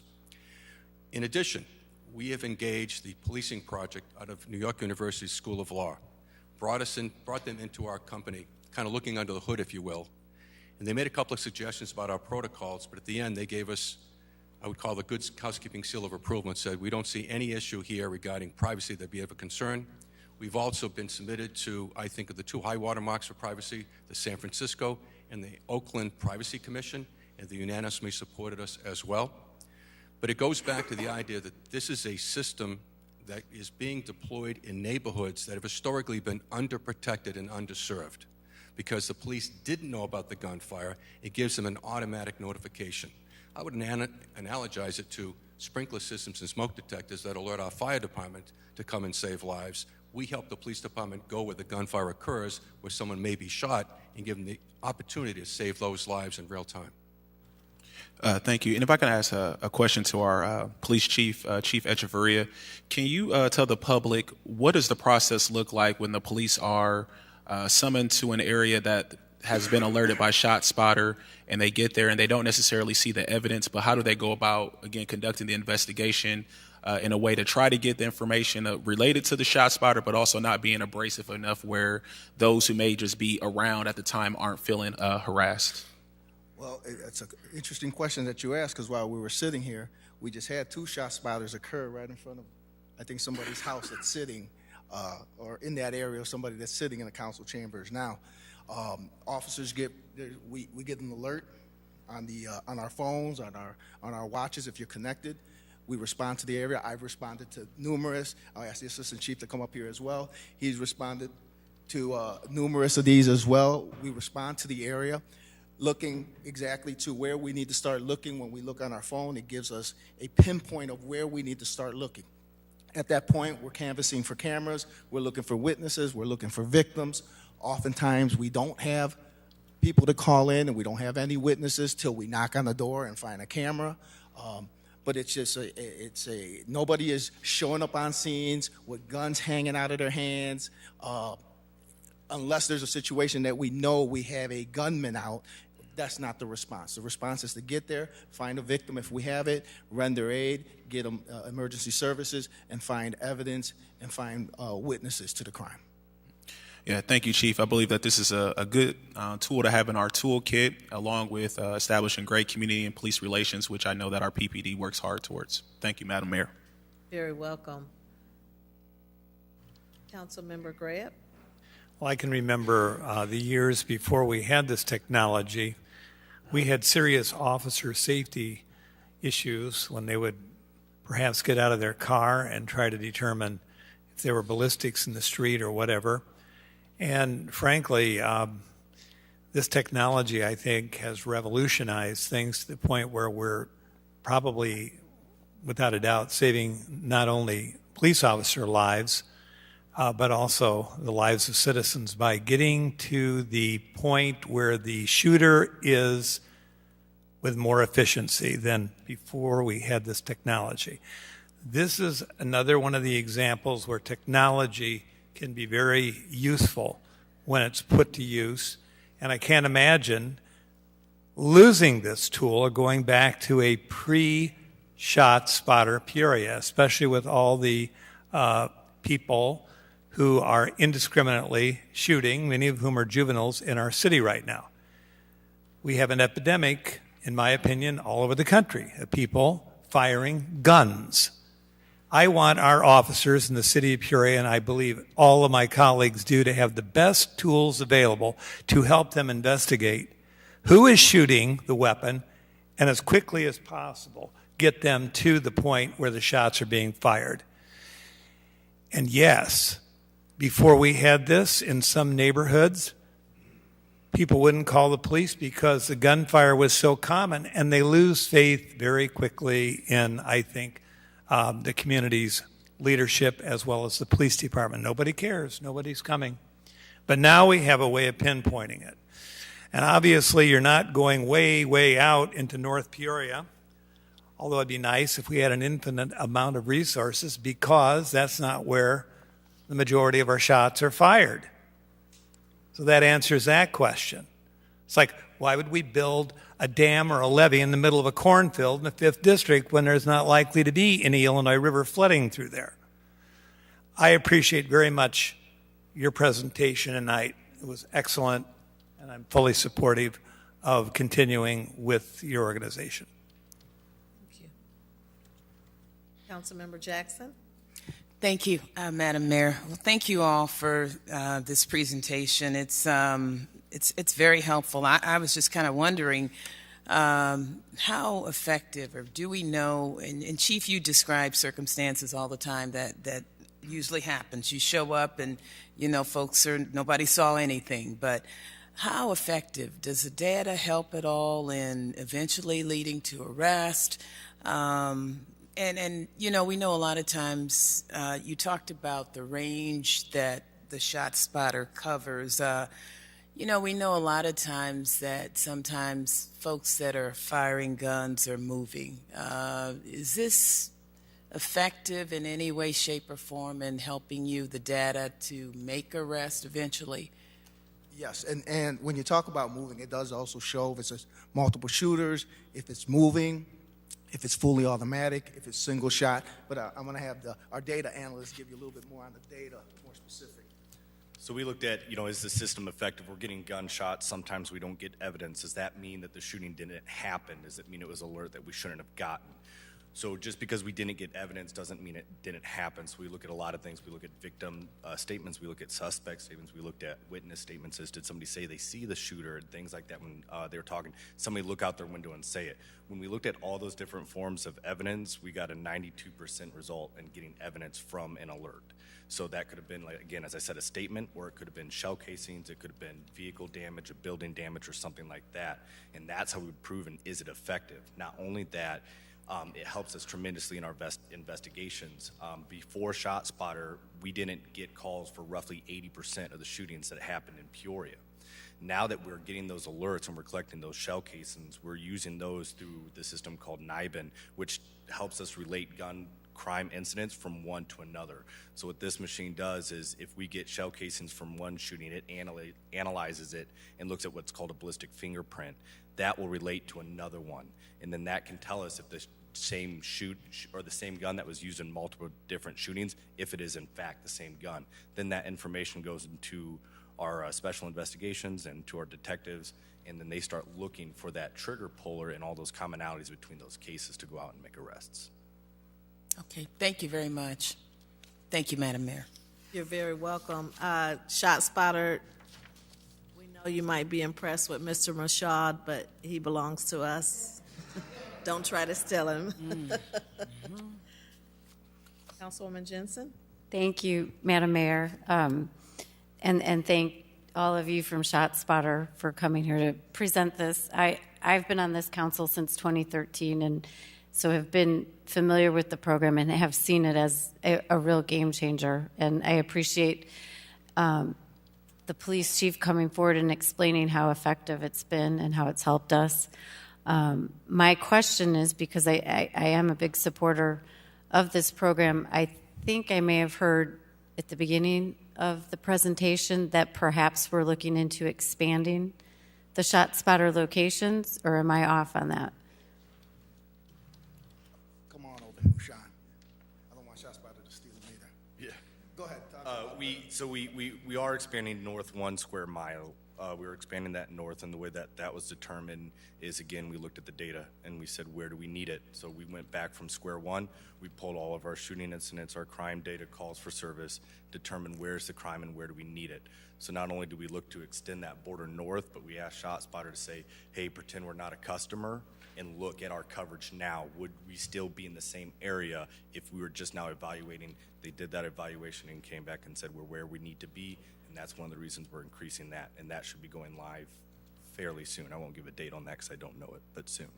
Okay, because I'm glad to hear that. I know in some locations, even of my neighborhood that's just a little bit north, where there's been gunshots and shootings in the last few years, but ShotSpotter didn't pick it up.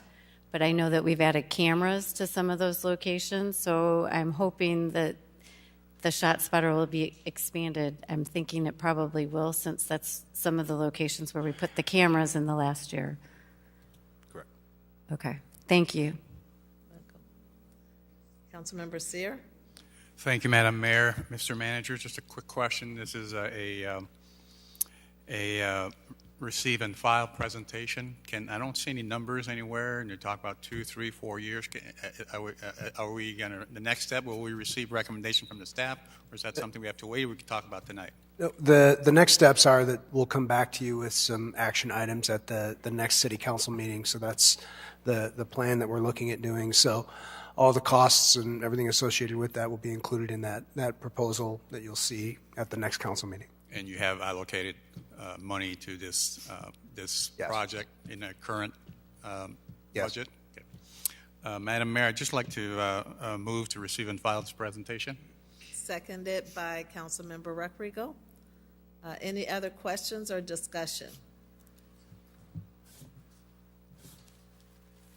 Please cast your ballots. Motion passes unanimous. Thank you very much. Could I be permitted 10 seconds more? Yes, you may. As to your analysts, we are equally impressed here at ShotSpotter. We come as partners, not poachers.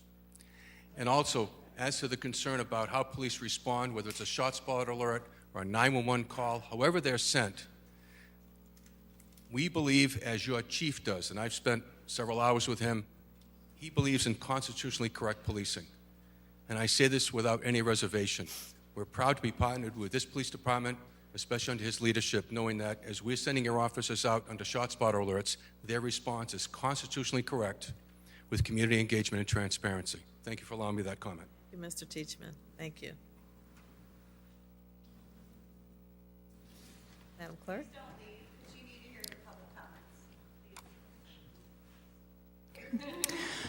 23-128 is a communication from the city manager with a request to receive and file a presentation on the proposed carbon dioxide pipeline.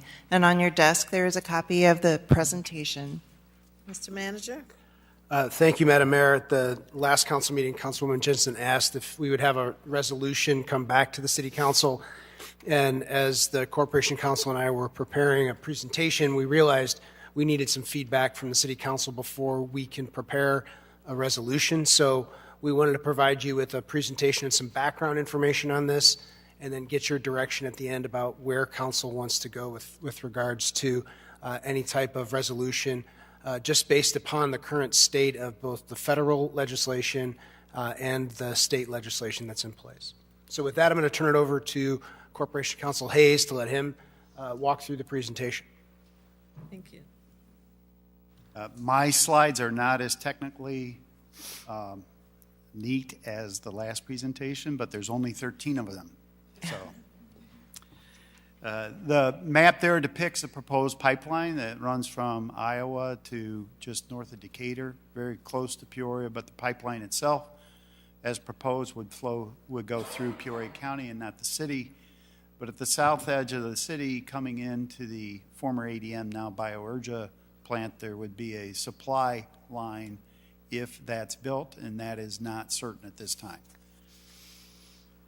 We wanted to focus this discussion on sort of the whole situation and talk about why this pipeline issue is here and what the future is likely to hold.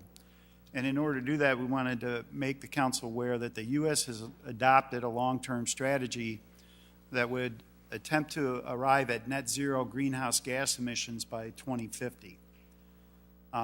That plan, which is already in place, has 5 key transformations that they're focusing on. That includes the decarbonization of electricity, electrifying end uses and switching to other clean fuels, cutting energy waste, reducing methane and other non-CO2 emissions, and scale up CO2 removal. And that's what part of the pipeline proliferation is being triggered by. In particular, this project would take advantage of the incentives available for carbon sequestration. The U.S. government's support through the United States Infrastructure and Investment Jobs Act, which was signed into law in 2021, includes around $5 billion in support for CO2 transport and storage development. And then separately, the Inflation Reduction Act of 2022 will also support the deployment of CO2 transport and storage. The Inflation Reduction Act increases the value of a previously existing 45Q tax credit for CO2 stored in dedicated storage sites or injected for CO2 EOR, which is enhanced oil recovery. That's a method where they inject the CO2 into the deep underground, and that improves the oil well productivity in the area. It pushes the oil towards the well. It would also extend the beginning construction deadline under that tax credit from 2026 to 2023, and it reduces the size threshold for these projects to be eligible for that support. So this rather complex graphic is there to depict the different carbon management strategies that are available. Carbon's created in many industries, and those emissions can be collected from the production of alcohol or ethanol, which is what's going on primarily at the ADM, now Biourgia plant.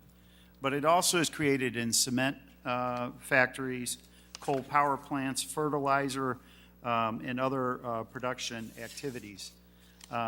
So the graphic depicts a number of different methods in a simple format that might be part of the CO2 reduction strategies. The specific strategy involved in the pipeline proposal relevant to our discussion involves the injection of carbon dioxide into storage complexes, which are deep subsurface. Those would consist of one or more storage reservoirs with permeability and porosity that would allow injection and storage of CO2. That's sealed under different geologic formations, which would enclose the reservoirs and serve as barriers to migration of CO2 out of the reservoir. They're going to pump this material deep into the ground where it won't come back out. So that's a simple explanation of what that process is about. There are currently about 5,000 miles of carbon dioxide pipeline in the United States. Much of that is in Texas, New Mexico, Louisiana, Mississippi, and Wyoming. But that factor could increase rapidly due to efforts to reduce greenhouse gases and prevent the worst effects of climate change. According to one study, the United States could have up to 69,000 miles of CO2 pipeline by 2050. So from just over 5,000 today to nearly 70,000 by 2050. The Mount Simon Hub would exploit the geographic formations and presently has a facility that's been developed there over the last 10 years, which is operating now to sequester carbon. That hub would allow for the capture, compression, and transportation of CO2 in the proposal that affects us of a 280-mile steel pipeline, which would be capable of transporting 12 million tons of CO2 per year. The proposal is from Wolf Carbon Solutions. And they've signed a letter with ADM allowing CO2 produced at AEM's Clinton and Cedar Rapids, Iowa facilities to be transported via this new pipeline to the downstream storage sites in Illinois. Wolf is actively seeking other customers looking to transport and sequester CO2 in order to lower carbon emissions across the Midwest and Ohio River Valley. This map shows some of the existing pipelines that are already in the Peoria area. The red pipelines that go across the north section of Peoria County, those are hazardous liquid pipelines. Those may be transporting either anhydrous ammonia or CO2. And then the blue pipelines there cutting across the southwest portion of Peoria County and going along the river at points in Peoria County. Those are gas transmission pipelines, and those generally transfer liquid natural gas or liquid propane. Oops. There we go. You may have seen in the Chicago Tribune just a couple days ago a story about Navistar, which is Navigator, which is a Omaha-based entity that's looking to develop a 1,300-mile carbon dioxide pipeline through Iowa and Illinois. It has potential spurs even in Nebraska and South Dakota. And they're seeking a fast-track permit from the U.S. Army Corps of Engineers that may or may not allow for public notification or input. And that's causing a great deal of concern. That would, too, use the geologic structures just north of Decatur and including large portions of central Illinois for potential sequestration sites. I'll just mention that the depth of these sites is about 3,000 to 3,500 feet below the surface, so that's why it can be injected there and would stay put there. Pipeline safety is an area that we looked at. Now, CO2 occurs naturally in the atmosphere, and it's produced by the human body. I produce an awful lot of CO2 myself every day. Some people don't talk so much. But it's often perceived as relatively harmless. However, at concentrations, CO2 displaces oxygen, which may cause a range of negative health impacts, including suffocation. And for transmission, CO2 in the pipeline is highly pressurized, up to 2,000 psi. So this tremendous pressure within the pipeline it may include materials that are contaminants, such as hydrogen sulfide and that may create a corrosive effect on the pipeline. Because CO2 is colorless, odorless, and heavier than air, an uncontrolled release of CO2 may spread undetected near the ground or in confined spaces. Therefore, CO2 pipelines pose a public safety risk, as demonstrated by the 2020 CO2 pipeline rupture in Sassarita, Mississippi. This photo shows the aftermath of that CO2 pipeline rupture. That's from the Yazoo County Emergency Management Agency.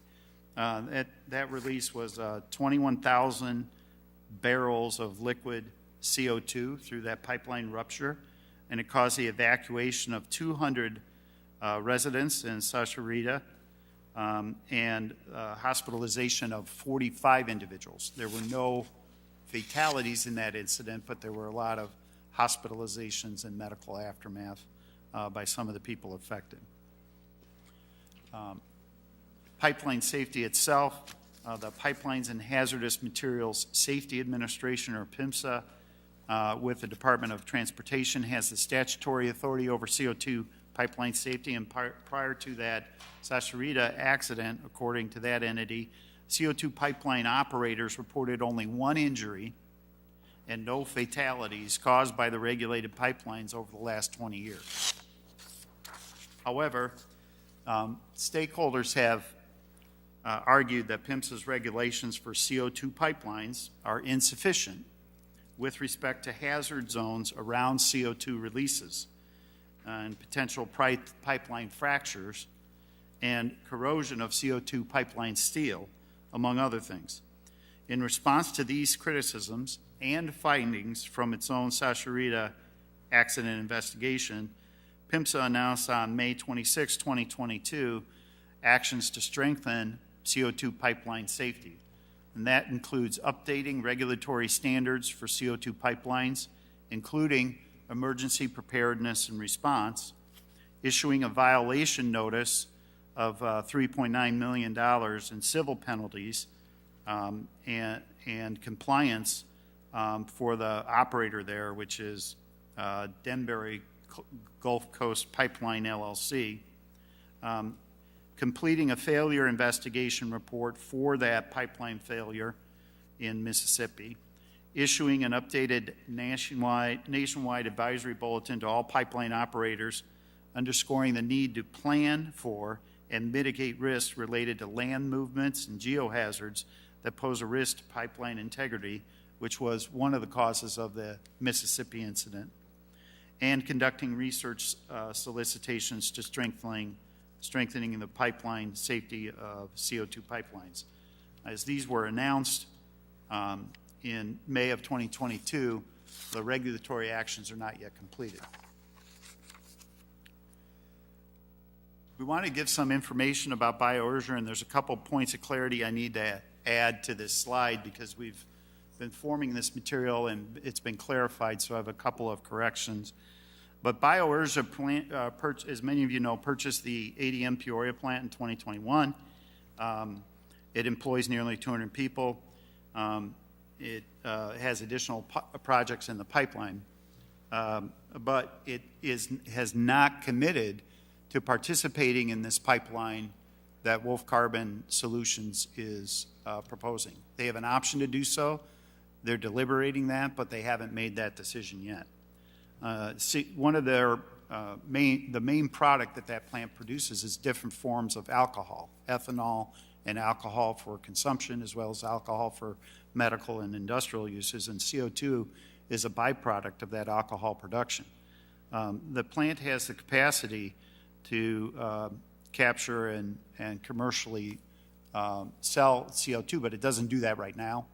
If it did, it would likely transmit those with tanker cars. You see them sometimes on the road, CO2 tankers. They're very large and they operate and they serve a lot of industries right now. The bubbles in your soda pop is CO2, so it's a widely used material and it's pressurized to the same state that it would be in the pipeline to go in the tankers and to use in commercial use. And so our emergency services folks are familiar with CO2. they've responded to some releases, but not at the level they would from a pipeline. So CO2 is a known element to our public safety staff. Just related to BioUrgia, the line to BioUrgia wouldn't be the size of the pipeline, but it would still pose some risk if it's ever built. And again, they haven't committed to that at this time.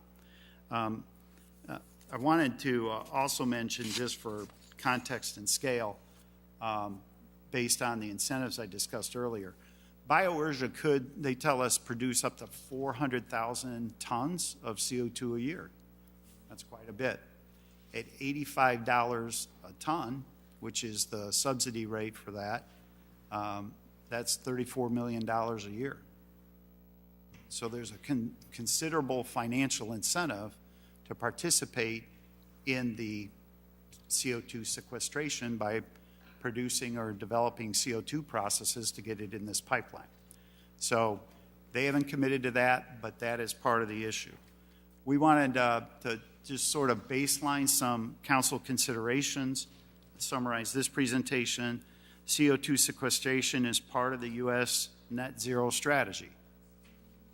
The CO2 pipelines are highly incentivized by the U.S. government. I just discussed the potential scale of that just at BioUrgia. Again, they haven't committed to that, but that's a significant incentive, but it comes with significant costs. PHMSA's CO2 regulations are still in the development stage. The Illinois Carbon Dioxide Transportation and Sequestration Act has been passed. It passed a number of years ago. It was part of the development of this site in Decatur to show that this technology could work. And that act authorizes the Illinois Commerce Commission, after a hearing, to grant an application for certificate of authority, authorizing the construction and operation of a CO2 pipeline. It also, the act allows for them to grant eminent domain authority to these pipeline companies for acquisition of the right-of-ways to construct and operate the pipeline. Local industry may require some CO2 pipeline access in order to remain competitive in their markets and exploit new opportunities. The proposed pipeline would likely traverse Peoria County. The pipeline connection to BioUrgia is tentative, and we'd invite council's input, whether they want to state opposition to the pipeline, express reservations about safety, remain neutral or positive, because I think there may be, given all the factors at play, a divergent set of opinions of the members of the city council, and the city manager felt the same way, and that's why we wanted to make this presentation, frame the discussion, invite input, so that when we present an action item, it incorporates the input from all of you. Thank you very much. Thank you, Council. You mentioned the 400,000 tons of CO2 that's per year. Is that right? Yes, ma'am. By BioUrgia. The $34 million per year in incentive would go on for up to 12 years. Is that correct? Right. The present legislation has an end date. So right now, the market value for CO2 is somewhere between $40 to $80 per ton. The incentive from the federal government runs through the time period the mayor mentioned, but it has some costs, you know, the cost of building the pipeline, the cost of the sequestration and monitoring. And so that's not all profit, but there's a substantial incentive for entities to use this technology. I think the government today looks at the sequestration model as a permanent solution, at least to that CO2.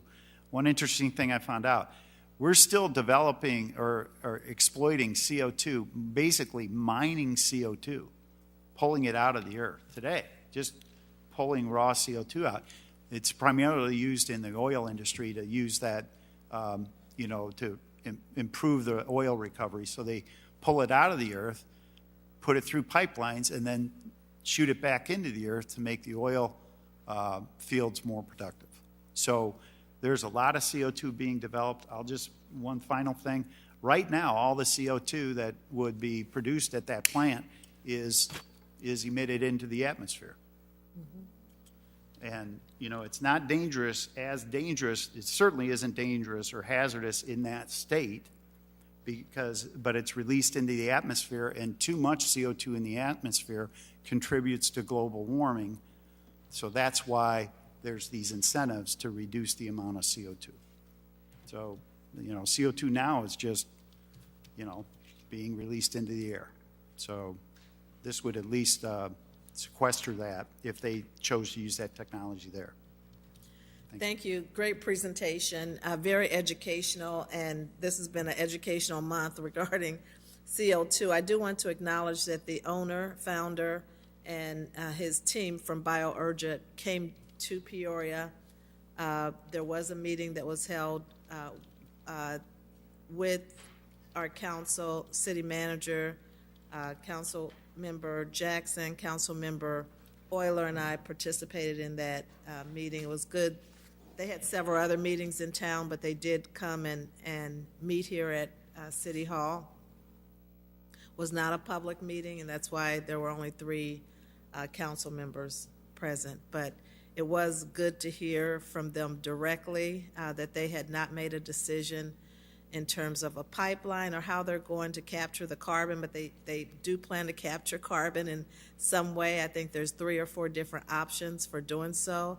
A pipeline is one of those, and the presentation provided the different options for doing so. But again, there's a lot to learn about this process and the fact that there's big money in incentives for capturing and sequestering the carbon. Councilmember Jensen? Thank you, Madam Mayor. I do have some questions and some comments, but would like to request privilege of the floor for 3 individuals that are connected to the Sierra Club to give some comment, if that's okay. Okay, I'd like to do that, but I first want to go around with the council. Okay. Okay? Can I go ahead then and do that with my questions then and comment now? Yes, go right ahead. Thank you, Corporation Counsel Hayes and City Manager Yurick, for this report. It's very helpful. A couple questions I have. I know on the front page, I think that's the preferred route that's in red. Do you have specifically where it would be located in the city from your discussions? So it's from the proposed path as we understand it today. And again, I don't think the formal filing's taken place. Right. The pipeline itself would not traverse any part of the city. What would come into the city is if BioUrgent executes on an option to participate in this as a supplier, a supply line pipeline would be built to their factory. It's simply not financially feasible to transmit this in any other fashion at this point.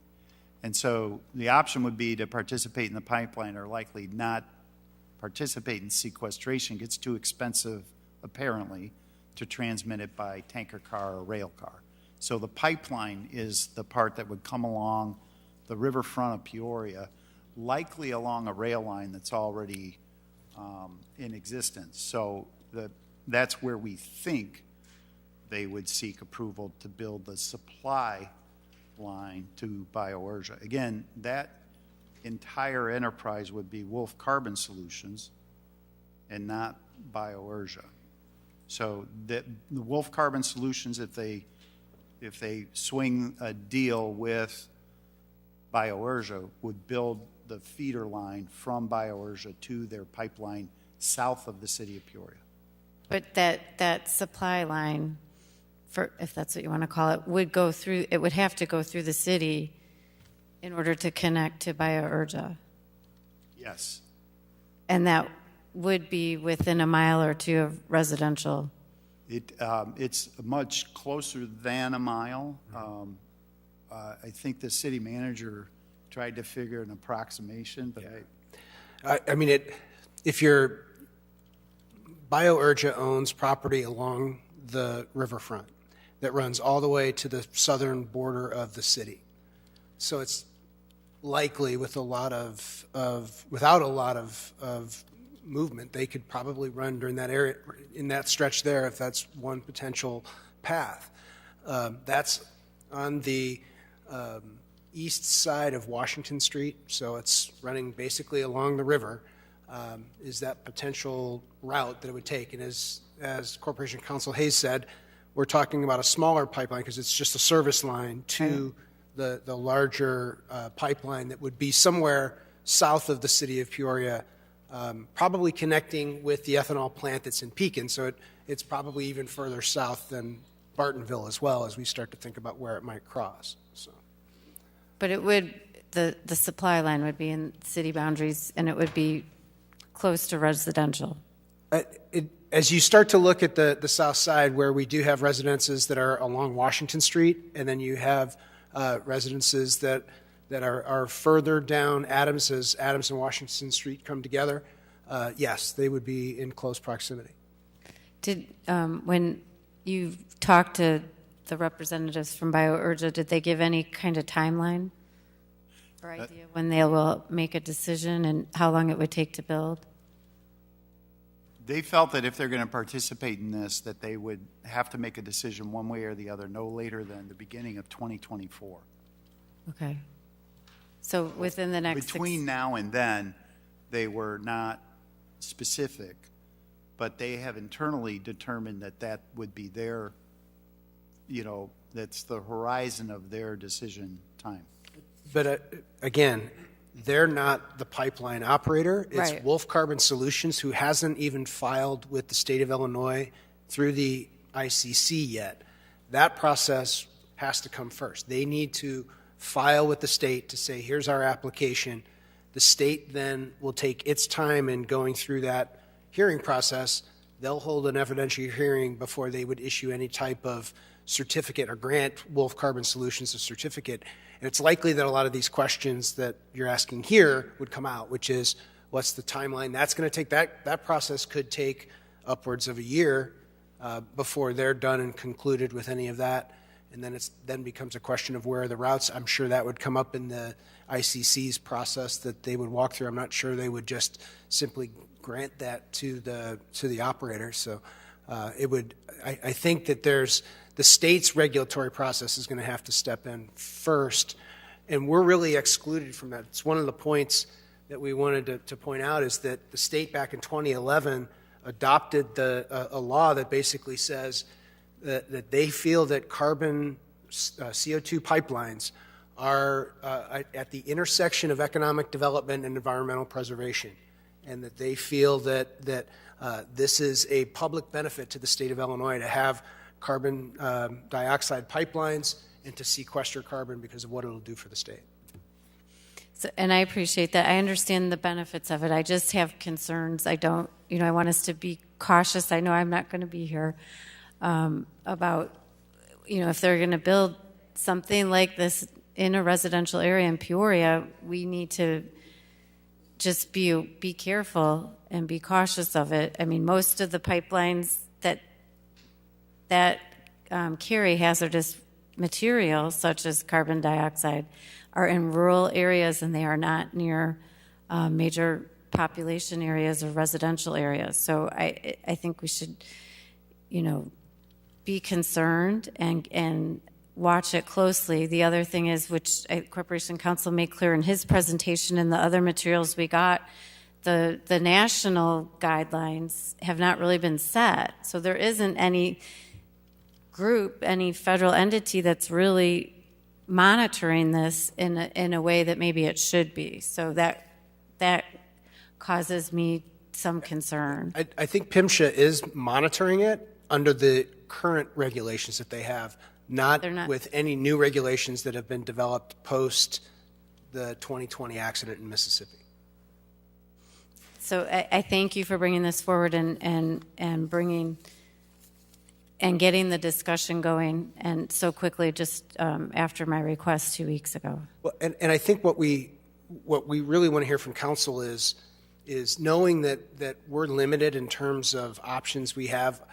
Council certainly could state their opposition. I'm not sure what opposition would effectively do. by stating that. But I do think that there is an opportunity to weigh in, to be a party to any type of hearing that goes on from Wolf Carbon Solutions, so that we're staying involved, so that we can weigh in at that point in time during the regulatory process that the state has in place. And I think it's important for this council to do that, to be involved, and to publicly, our message to be, we're cautious and we have some reservations about the safety, and really look out for our citizens and anything going wrong. Thank you. Welcome. Councilmember Euler? Thank you, Madam Chairwoman. Fortunately, I was able to be at that meeting, and I think it was very beneficial for me. And I think that BioUrgia would welcome the opportunity to have this discussion in a broader format, but unfortunately, they were kind of put on the spot with the timing and expectation to address something that they really have not moved down the path with.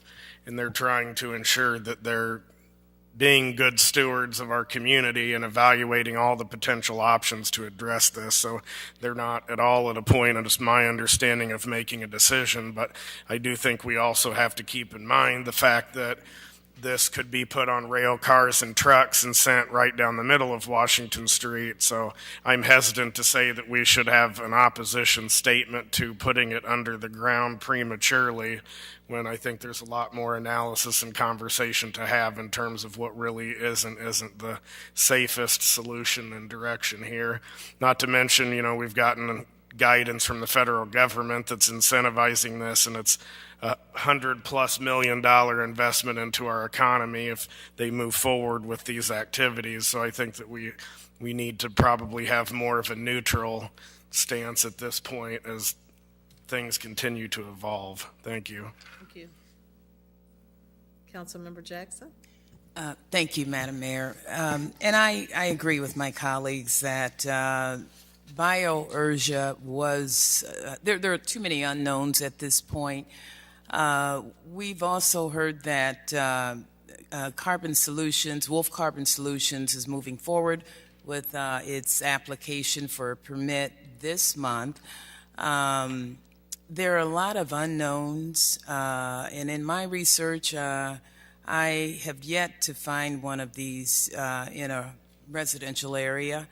I have lots of concerns. This is not just a District 1 problem. It becomes if we had the potential for problems, this could affect our entire community, not to mention our neighboring communities across the river. There are additional regulations scheduled to come forward in 2024. I would just be hesitant right now because there are too many people who don't know about this. We have been trying to forward this information to residents throughout the city so that they can be informed. We had a situation last year at the plant, and the situation lasted, the explosion lasted 2.5 weeks. And it was so bad that they had to shift from using water to nitrogen foam, and they had to call in mutual aid, some of which had to come down from Chicago. So BioUrgia has been forthcoming in its acknowledgement of that situation and the fact that they are still trying to get their financial house in order as a result of that. And I do appreciate that. But they also said they don't want to be pressured to make a decision right now. And so I would rather continue on the path of my due diligence in terms of just educating people about this, because the situation in Mississippi was not pretty. And I would be really cautious about something like this so close to residents. Like I said, there are just too many unknowns, and I'm not opposed to it, but I think in the interest of protecting our community. And Peoria has said that they inherited a plant that they acknowledge was not run very efficiently with the previous owners. And so moving forward, they at least acknowledge that they would like to work with us in terms of how they proceed forward. So having said that, as I said, I'm not opposed to it, but I would certainly be considering something in the way, would like to consider something in the way of at least a moratorium, just in the event that companies like Wolf gain their permit, and we don't want Peoria to be pressured or feel compelled to go that route if they are considering potentially other options. And so I would just like to be careful and, as I said, do our due diligence in terms of raising awareness, informing our residents, because last year's situation was not a pretty one. And we asked questions about contingency plans and safety and how can you ensure us that residents wouldn't be subjected to some of those same situations that happened in Mississippi. And we couldn't get all those answers right away, and they acknowledged that. So right now, as I said, I've reserved my decision on whether or not I support it, but I do want to make sure that we inform the residents throughout this city about this project, because I am concerned about it being so close to a densely populated area. Thank you. Welcome. Councilmember Allen. Thank you, Madam Mayor. I share the same sentiments as my colleague, Councilmember Jackson, especially when I think of the proximity of the proposal, the impact that it would have. Some of those constituents are part of our underserved communities, and so their ability to recover from a catastrophe would be challenged. But point of clarification, Corporation Hayes, is this essentially a federal mandate regarding the implementation of these pipelines? There's not a mandate. There are billions of dollars of incentive, so it's more carrot than stick. The whole CO2 environment, there's not a lot about emission issues with CO2. There's potential for regulation or mandates in that environment in the future, but that's not the situation today. Okay, so if we did go down the path of a moratorium, legally, I guess, how much teeth does that have? So the city's issuing a moratorium may impact in a limited way some of the ability of the city to resist some of the permitting for the supply line, but would have, in my view, no impact whatsoever on the main pipeline, because that's not within the city of Peoria. I think that if the ICC gets into permitting traversing the south part of the city for the supply line, we're going to have a difficult time opposing that if they issue a permit. We can participate in the ICC permitting process once that's underway, but it's, as the city manager expressed, the legislation is highly favorable to this industry and this particular subset of uses, and so our ability to impact the regulatory outcomes are going to be limited, even if we do file as a participant in the ICC process. So us issuing a moratorium is likely to have very limited impact in any real setting going forward, and likely puts us at odds if a permit's issued with the ICC. And then my last question, and I know this is a very fluid situation, but what capability do we have to come to the table and suggest setbacks from residential areas and the chances of it being implemented? I think we have some very persuasive elements of our local population that would be in the immediate proximity to this to impact the decision-making. How much of an impact that would be, I do not know. But our real factors for the people here that may be affected by a pipeline failure, that's compelling. And I think it would be material that, if presented, may result either in some additional safety measures or perhaps a denial. But I think the more likely outcome would be additional safety measures. I would just state that with the potential of federal regulations, I've watched way too many federal regulation processes to believe anybody when they tell me when that process is going to end, because that is a completely unknowable. But I think that's the other component that could help, is that compliance either at the time of permitting or at the time the regulations change may be helpful. So there are some inherent risks of CO2 production, movement, all of that. And as Councilman Euler stated, much of that is already present in our community, just not in a pipeline. And so I think that the pipeline safety elements are important for us to consider if this is an inevitable use of our city's infrastructure, and especially in proximity to our residents. So.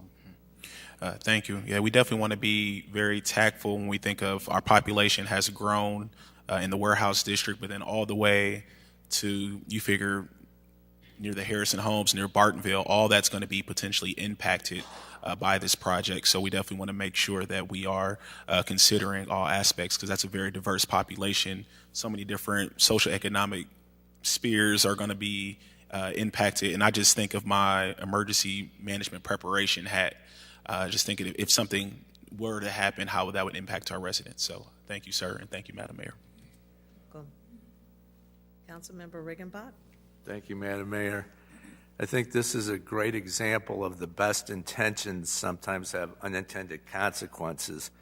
The Inflation Reduction Act, which makes me smile in another realm, but having CO2 sequestration as part of our net zero strategy is a noble cause that I think we all want to see. But what we're faced with tonight is, how do we get there, and the consequences of getting there. I heard them mention in one of these slides, corporation, about the year 2050, and I hope I'm still around in 2050, but it would be a great goal to be at net zero emissions. But right now, if I understood correctly, the CO2 from the bioorigin plant is just dispersed into the atmosphere, correct? So there's no capture of it at all. And that was the intent of the legislation last year, was to capture that to reduce the effects of global warming and climate change. So all noble causes, but again, the reality of it and how that's going to affect our community is something that, I don't know if I want to say I'm opposed to this because of the long-term goal of what we're trying to accomplish, but you can certainly put me in the camp of being very concerned about this and wanting to stay involved. So I think Councilman Euler hit the nail on the head, though, that if this capture of CO2 becomes the law of the land, it's going to need to be captured and transported out of the plant. And if it's not in a pipeline, inevitably it will be tankers. And what's the poison? Which is the worst of the two? The trucks going down the highway at 70 miles an hour? I know how how people drive. So I think there's a lot to digest here. Let's take it slowly, but let's stay involved as a council and definitely keep our antennas up. Thank you, Madam Mayor. Very wise guidance. Thank you. Councilmember Kelly? Thank you, Madam Mayor. It's quite true that the safety of pipelines has been well demonstrated. And I believe in that, I guess, but I also feel that all you need is one little problem, and you have perhaps injured or perhaps put to death a substantial number of people. The problem is that the carbon dioxide is liquefied at the plant, and it is pushed down the pipeline under great pressure and under great refrigeration. But it starts out as a fairly benign gas. Now, I mean, I don't want to breathe it, but it's not hard to handle. My thought is that in order to liquefy the carbon dioxide, I'm not an engineer, by the way, but in order to liquefy the carbon dioxide, you have to run it through a compression and refrigeration mechanism to get it into that form, and then you pump it on down the line. It seems to me that if you took that pressurization and refrigeration unit and you ran it down the line and put it right next to the big pipeline and had it pulling the carbon dioxide through the pipeline, through the local pipeline, from from the ethanol plant, or from the plant. First of all, you've got what is in that pipeline is far, far less dangerous. Secondly, you've got negative pressure in the pipeline versus atmospheric pressure. So if somehow, some way, that pipeline is damaged, it will suck air into it rather than spew carbon dioxide out of it. I don't know that this proposal, as I say, I'm not an engineer, I don't know that this proposal would be any more costly to the petitioner than what they're planning to do. Because they need to have this mechanism to get this carbon dioxide liquefied. And of course, it occurs to them instantly to say, yeah, well, we'll put it right by the plant. Well, how do you get the carbon dioxide into that machine? It has to be some kind of pipe. I was told tonight that, well, this won't go in a pipe. I think they have these long cylindrical things that stick up into the sky that carbon dioxide travels up. I think you can put carbon dioxide in a pipe. Now, I don't know if this is a viable solution or not, but I don't think we're going to stop the overall thing from happening. I don't think the feds or the state are going to allow us to have much of anything to say. But if we reorganized the process, we might have something that's just quite benign, quite safe. You're coming up with a new patent. Well, talk to my attorney. But anyway, so I would like to have the city somehow undertake a discussion trying to see if there are other ways to accomplish the same purpose. Otherwise, I think we'll sit around here and talk, but we are not going to be able to do anything to stop this thing. And so if it is done in a different way, it might be fine. Thank you, Madam Mayor. You're welcome.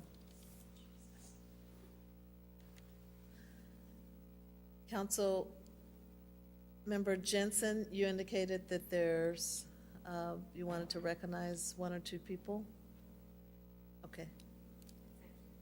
But, Oh, excuse me, before you do that, I didn't see his light. Want to hear from Councilmember Grab, and then we can do that. Councilmember Grab. Mayor, you didn't see my light because I thought I had activated it, but I didn't. So, when I got here in 95,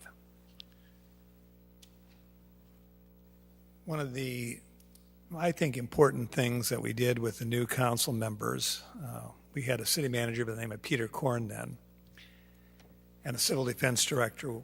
The new council members were given a glimpse into what some of the potential critical incidents might be affecting our population here in the city of Peoria. Things like plane crashes, critical incident involving gas pipeline, flammable materials going through on a train, an attack by a foreign power on the United States, maybe intentional, maybe accidental, earthquake, you name it. We went through the whole panoply of potential threats to our population, so we would be aware of this as elected representatives of the people. Our first responsibility is protecting our population. So, I sat over there and people were calling me from the south side saying, Councilman, what can be done about the fact that our houses are being blown up all the time? There are cracks appearing in the plaster in our walls.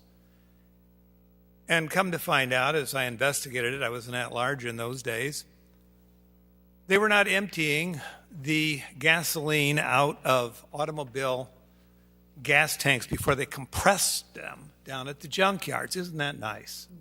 So we had all these explosions going on until finally the people around the horseshoe said, nah, that's not going to happen anymore.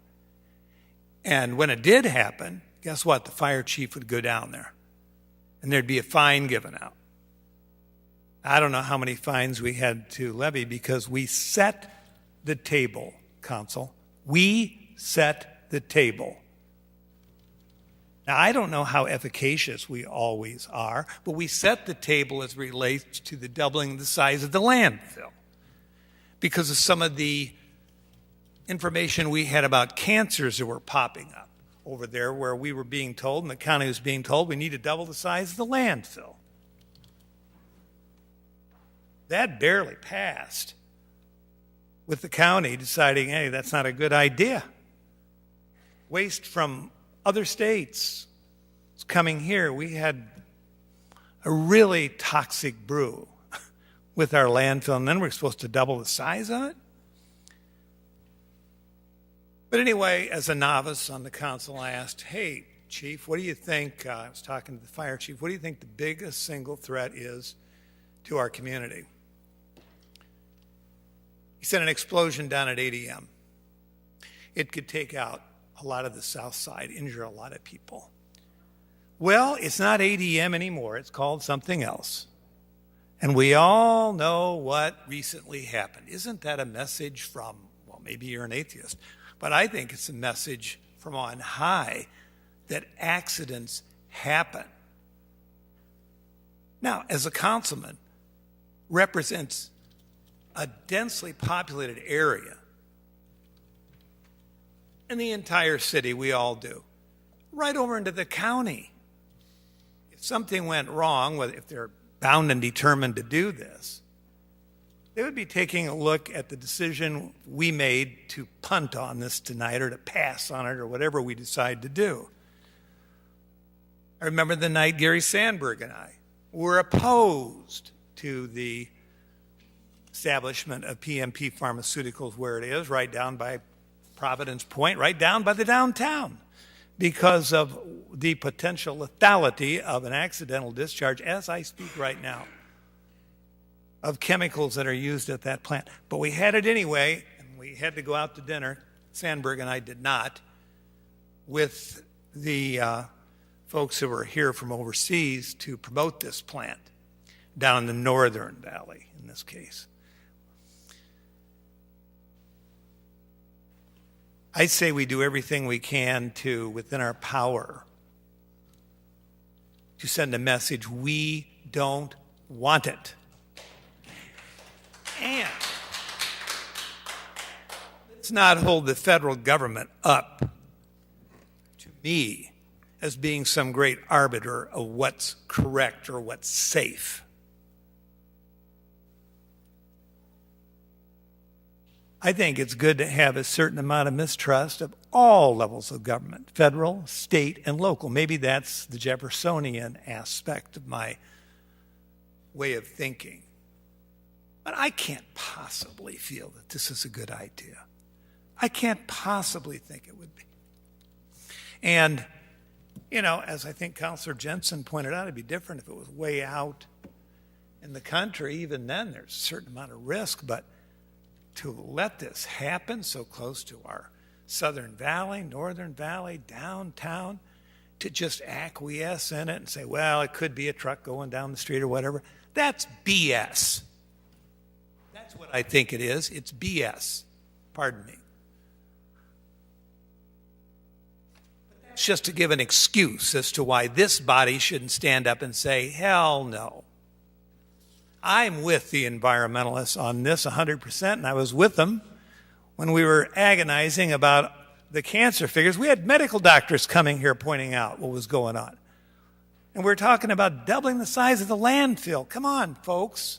This is not hard. Thank you. You're welcome.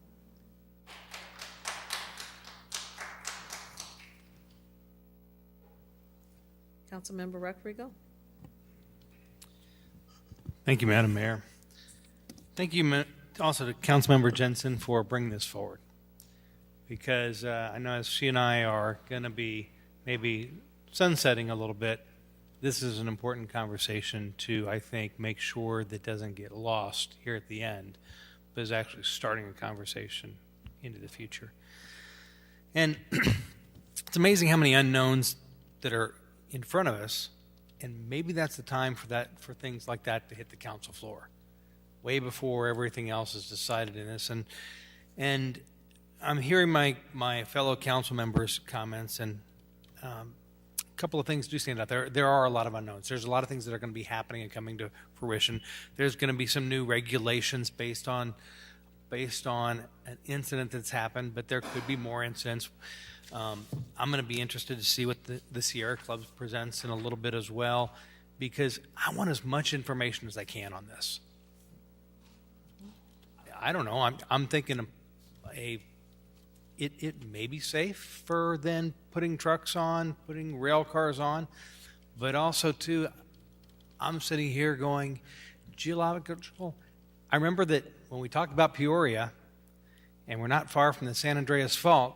How do things be affected whenever there is when there is, activity in the ground? Does that happen as much when it's in Texas? Does this need to, even if it's not within the city of Peoria, but it comes into the county, doesn't that affect us as a city as well? And we have a plant in the city which is not ready to make any determinations yet, and I think conversations have been started, which is good as well. But there's too many things out there on the unknown to maybe make a definite decision, except to be able to make for sure that we don't let this one get too far without us making sure that the conversation continues to happen. And I think that's what has happened here tonight, is making sure that this doesn't get lost, so it doesn't get so far down the road. One of the questions I have is, we do a lot of things jointly with the county, and the county, we can be an asset to them. They may decide they don't want this in the county anywhere, not just within the city limits. They may not want it in the county. They may need to go somewhere else if it's going to be forced upon us. Or there may be a solution that has worked together that all residents, not just some residents, but all residents of the city feel comfortable with, because we are putting this within a population that resides fairly close. And it's important that we don't overlook that. So I don't know how this gets done, because we can put things on the calendar for coming up in 60 days or making sure that we get reminders, and sometimes they get lost. But I beg future councils, city manager, and our staff here, which I have full faith in that they will do this. This needs to be the post-it note that is on the top of the desk so this never gets lost as these processes come forward. There's a lot more information that's going to have to come out to be able to make full judgments on this.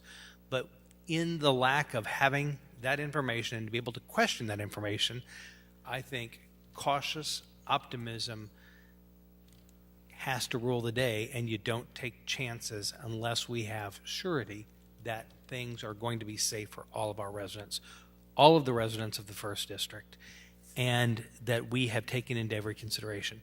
So for me, I believe there's a lot more information that has to come forward before I could ever put any support behind it. That doesn't mean that those questions won't be answered in the future.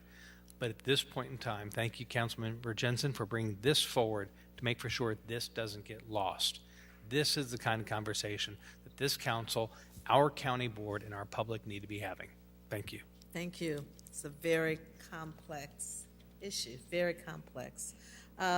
So you want to go ahead and have your guests?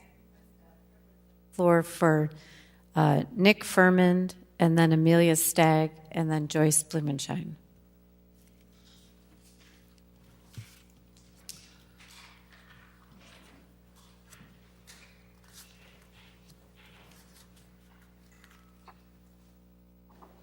Hello. So yes, my name is Nick Furman, and I'm a Peoria native. I'm here with the Sierra Club, but also speaking to you all as a resident. I left Peoria in 2011 to work for an environmental nonprofit that focuses on green and healthy buildings, and I've worked in that industry for over a decade now. I came back to Peoria in 2019. I live on the north side, but I work in the warehouse district just a block away from the BioUrja plant. And so I came in here with my concern being that we were all going to get the wool pulled over our eyes by this multi-billion-dollar out-of-state corporation that would put all the risk on the shoulders of the residents of the South End and all of the benefits to BioUrja and their shareholders. But hearing the conversation and a lot of the questions that you all have put forward, I am very happy to hear that I think that there's a lot of information that we still need and questions to ask. What I'm here today to ask is that the City Council does put in place a moratorium on carbon dioxide pipelines, at least until the federal regulations are updated in response to the last carbon dioxide pipeline explosion. But ideally until the residents, and especially those residents in the South End who have been historically left out of the conversation, have enough information on the risks and potential benefits, if any, to be able to make an informed decision. So I think, based on the information that I've seen, and from Councilwoman Jensen's questions, we don't know what the exact route of the pipeline would be. We don't know how long construction would take, and we also don't know what the ongoing maintenance would look like. We don't know if the construction and maintenance would impact businesses, schools, or churches on the South End. As also has been pointed out, all pipelines rupture, and it only takes a small amount of human error to lead to a massive explosion, as happened in Satarsha, Mississippi. And this is the same company that was on fire for 2 weeks just a year ago. So knowing what is the evacuation plan for the South End if there were to be an explosion, what compensation would the city or possibly BioUrja put in place for people whose health is negatively impacted or whose businesses are impacted by an explosion? I think that there's a lot of risk, and those are questions that should be answered. As far as benefits, one thing that I've heard spoken about, not so much tonight, excuse me, I'm nervous a little bit. One thing I've heard spoken about is that this carbon sequestration would help with the air pollution issues on the South End. And that's absolutely not the case. The CO2 that is released is a greenhouse gas. It would impact climate change, but it's particulate matter, particularly the PM10 or PM2.5. That's a size of particle that's produced from combustion that's small enough to get past your body's defenses and get lodged into the tissues of your lungs. That's what drives the asthma rates on the South End. So do we know, would this carbon sequestration system do anything to actually reduce the amount of particulate matter that is produced that's polluting the air immediately in the south end, and is there an opportunity to? I think that's an important question that we should ask. And then coming back to the environmental benefit that we do know, or that we expect, which is the reduction in carbon dioxide, I think I will agree with the statements made that net zero is a really important and lofty goal, but just because something is endorsed or subsidized by the government doesn't mean that it's the best option, especially when there are so many lobbyists out there pushing special interests to get certain strategies included to get incentivized. So we have to look at, specifically with this project, so we know we want to look at where this carbon is going to be sequestered. We know that, and so it will be in the Mount Simon Reservoir. Do we know what the capacity of that reservoir is? Do we know how long it will be before it is full of CO2? And do we know what will happen to that CO2 once the reservoir is filled? The enhanced oil recovery, which is also incentivized by the government, is basically fracking. And we wouldn't know once that CO2 gets usually sold to some other company to be used to frack out more oil and natural gas, are they going to re-sequester it or just release it back into the atmosphere? So essentially what we'd be doing in that case is just kicking the carbon reductions down the road. But we do know that it would still show up on the balance sheet of BioUrja, and they would get all of the incentives. So, okay, and I'm at time, so I will leave it at that. Thank you.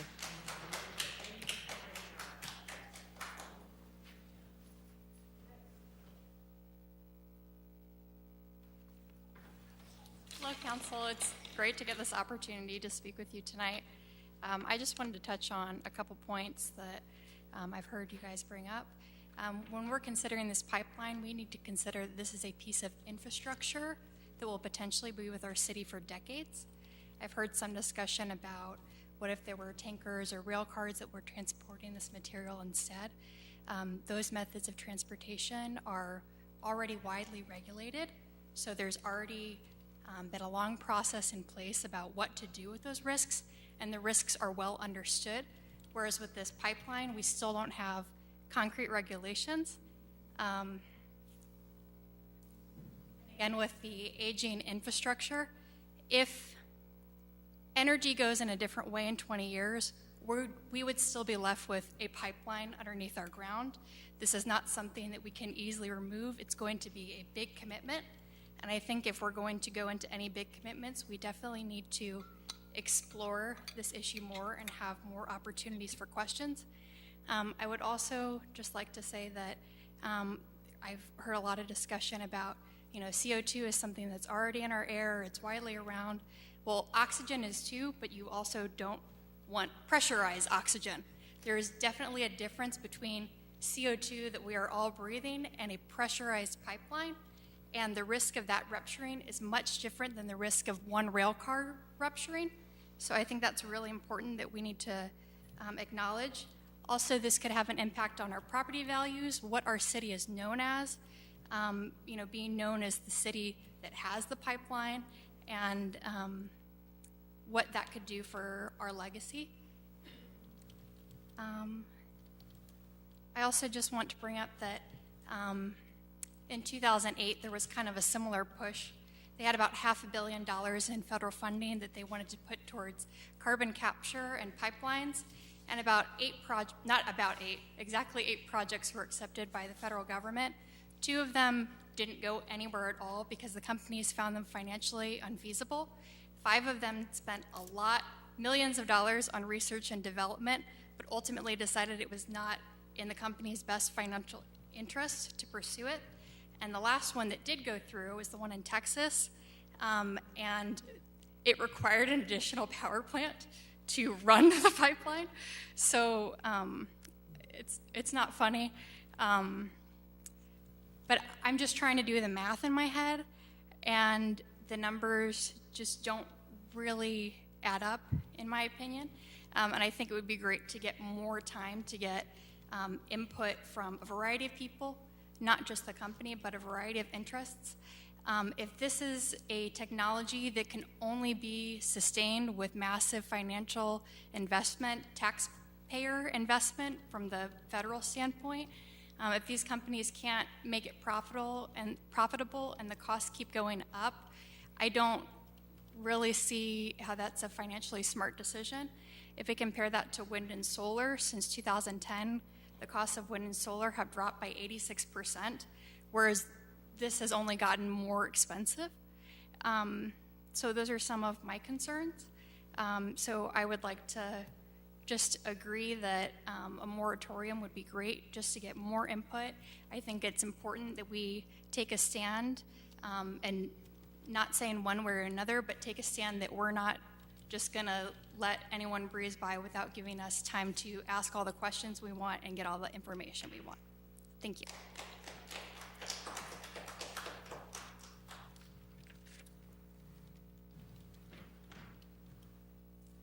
Good evening. Thank you very much, Madam Mayor, members of the council, and staff. We certainly appreciate your careful and deliberate discussion tonight and your considerations. On behalf of Heart of Illinois Sierra Club, we reiterate, we think it's very important that this council does take a stand and say you want more time, you want to do your due diligence, you want to get the facts as they can be found out, and really consider what this means to the people of the South Side, the people of the city at whole, and the whole future for Peoria, because this will be a big change. So we do request that you consider a moratorium and vote one, whether it's next month or the month after, but that is a statement that you can make as a council to tell companies, the state, and the nation that you want to be sure you have all the facts, because this is a very high-risk situation. In spite of the slides, these pipelines have huge risks. They don't just let a little carbon out. They will have a leak that's a rupture. The line zips. It's like shrapnel. It's a cloud of CO2.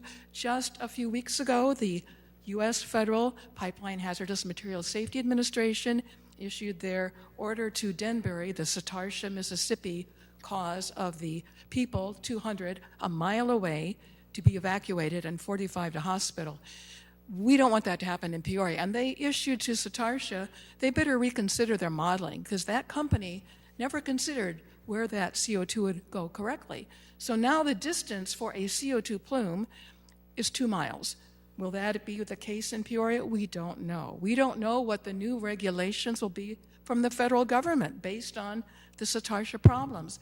There is so much unknown that affects the people now in Peoria and the future. For the life of this pipeline, please take your time. Please, you be in control for the future of our city. Don't jump to any conclusions. We thank you for your deliberation. I love the idea. This is a Post-it note.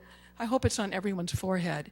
And keep it there so this issue comes back maybe every month, whatever you can, to get updates regularly. Thank you so very much. Thank you. Thank you all for your commentary. I do have one last question to Corporation Counsel. You know, a lot of the discussion with the Peoria group was the discussion on the various options, whether it was a pipeline, rail cars or trucks, or sequestration underground. And there was talk about maybe, you know, them with expertise storing it underground. So I guess the question I had that I didn't ask then, would that be underground at the Peoria plant, or do you know? It's my understanding from everything I've read that the same geologic features that allow the field to work that's just north of Decatur are present throughout central Illinois. It's a very large field where the subterranean structures have similar components. But I don't know if directly under the plant was feasible. It would require some further inquiry. I think that was their take, though, was that it may be possible for them to just do that. So yeah, you're that's right just that they said that's a possibility, but I don't that's know a question. And is that how far that they've taken that internally. So, and is that safe compared to the pipeline? Is it safer, or is it, Councilman Ruckriegel talked about earth moving. I mean, we could have a earthquake, or, how does that affect the sequestration underground? So there's just lots of questions, I think, still remaining, but I think you've heard a lot of the sentiments from the council. I think we're going to need some options. I don't think it has to be at next council meeting, but it should be sometime soon that we look at some options that will include a moratorium as one of those options, a neutral position as one of those options, additional safety provisions perhaps as an option, but I think we need to explore some options to take a position. And then if there's more questions, I think that the council has, we should probably get those to Corporation Council over the next few weeks. Okay. Councilmember Graham? So, Manager, I think maybe BioUrge is listening into the meeting tonight. I would imagine that they are. They knew we were going to be having this discussion. So maybe they're looking for the leadership of the city to take a strong stance before they go down the road of pursuing this? Well, I think from our meeting that we had, they're looking at different options. I mean, and in terms of, they haven't made a decision to say that they're signing on to the Wolf Carbon Solutions pipeline yet. And I was very happy to hear from our Corporation Counsel. He is wise in all ways, but I'd like to hear from some of the people who are experts in the field, who are experts in the area of earth science, maybe somebody on each side of this. I think we need to hear that discussion. We haven't heard from our Peoria Fire Department about risks either. I love our attorneys, but gee, I mean, that doesn't make them experts in the safety of this and whether we should allow it in a highly populated area when we have a colorless gas that could kill a lot of people fast. So, yeah, there's a lot that I need to hear, but I've already made up my mind. I'm not even going to support a moratorium. I say no. And I wish some of you people would realize that a moratorium is just kind of like a way of going down the road much as a weasel would. And, you want to go down the middle of the road, fine. You want to sit on the fence, go ahead. But I'm telling you, this is an unacceptable risk so close to our downtown, our Southern Valley, and our Northern Valley, our highly populated areas. You're right, the county needs to weigh in. Gosh, I hope they'll weigh in, and it won't be nearly as close as it was with the expansion of the landfill. My golly. So, yeah, earthquake. Sid Kriegel mentioned New Madrid Fault Zone. We know we're overdue for that. There's a lot of stuff. That's why I'd like to hear from some earth scientists, and I'd like to hear from Peoria Fire Department on the risks that are still being out there, presented by the BioErgo, which is there. It's grandfathered there. I wonder if we would approve something like that now. No, it was grandfathered. So my position is unalterable. No, in terms of it being anywhere near a populated area, it's an unacceptable risk. I don't care if it's 1 in 1,000 that we would have an accident. It's unacceptable. Why do we keep dumping stuff down here in the Southern Valley and the Northern Valley along the river and thinking we should be happy about it? It's just wrong. It's wrong. And I can't help but believe that they're looking to us to send a message. And we're sending a message of mixed signals at best. Big mistake tonight. Huge strategic failure on the part of this council not to stand up and say, no, we're not interested. Now, they could go ahead and try to force it down our throats. Then we'll deal with it at that time. But as leaders in this community, we need to say it's unacceptable risk in a highly populated area. And I'll tell you what, my constituents, your constituents who live down here, anywhere near this, even for that matter up on the bluff area, I'll bet you if we had some town hall meetings and we had some scientists going over this, they would say, too risky, too risky. So, I welcome public meetings. I think it's great. Take it onto the road. Let's go. Let's engage the public. Let's engage the downtown merchants. Let's engage everybody, all the leaders in the Southern Valley, the Northern Valley. Let's do it. And Councilman Jackson, thank you for your leadership on this. Thank you. Councilmember Allen? Thank you, Madam Mayor. In the report back, can we get an update on what other municipalities' stance has been on this? I know there was a presentation to the Executive Committee of the County Board recently, but maybe the Village of Bartonville, East Peoria City Council, because this is going to affect our entire region. And so it'd be good for us to see what their stance are. And hopefully whatever decision we all come up with, we can all be singing from the same hymn. There's more strength in numbers. Thank you. Okay. Councilmember Kelly? Thank you, Madam Mayor. I move to receive and file the presentation. Is there a second? Seconded by Councilmember Sear. Councilmember Jackson? Thank you, Madam Mayor. Well, I just want to thank everybody for their input tonight. One of my biggest concerns when this was brought to our attention in February was the fact that not many folks knew about it, and I just would like to thank everybody, surely everybody listening to the meeting tonight.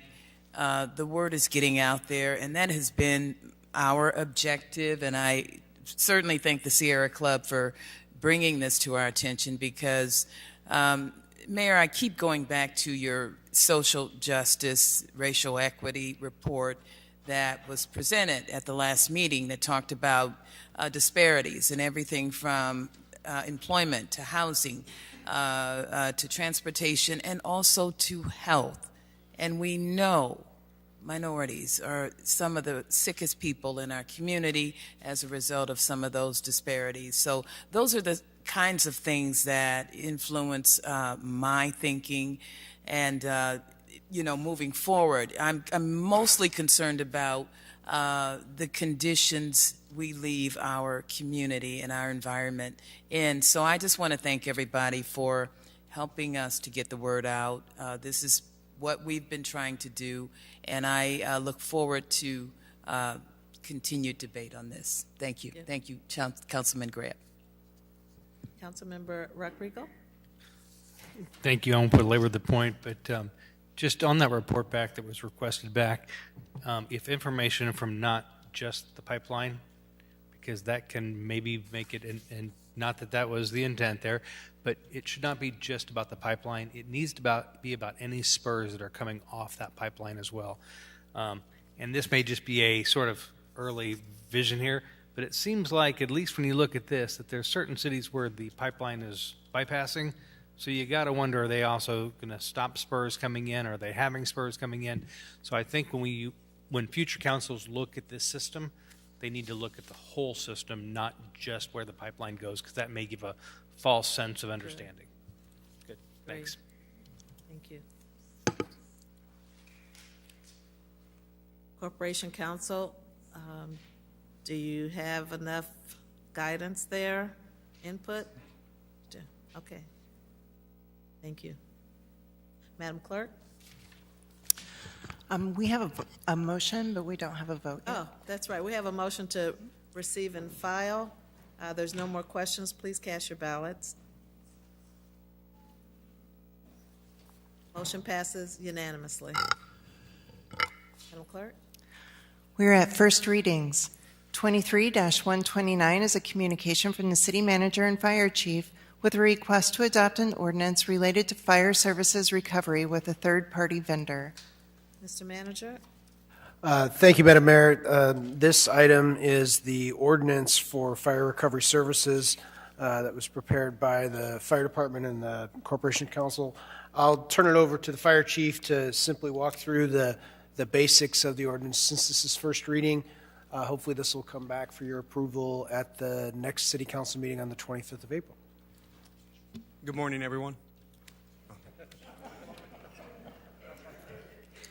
Appreciate the fact of how we got here tonight with this. We brought this in front of you, I believe, about 6 weeks ago, and just the concept itself. So what's in front of you tonight is the ordinance working with Corporation Counsel in regards to cost recovery. So the first agreement that we had in place was with Fire Recovery USA, which passed in the consent agenda tonight, and then this is the first reading of the ordinance. This has been vetted, through HR, through legal, working with the finance director as well. So one of the things that's not included with the ordinance, but was part of the bid package, is that the rate for Fire Recovery USA, that is negotiable, if that was a question that was going to be brought up tonight at all.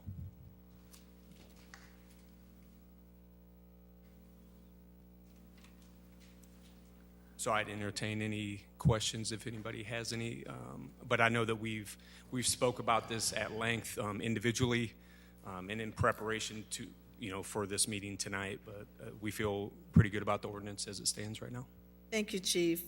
Councilmember Euler? Thank you, Madam Chairwoman. Move to approve. Okay.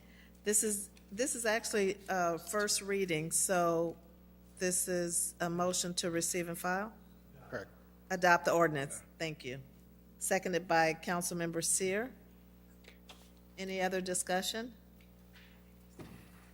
Please cast your ballots. Motion passes unanimously. Thank you, Chief.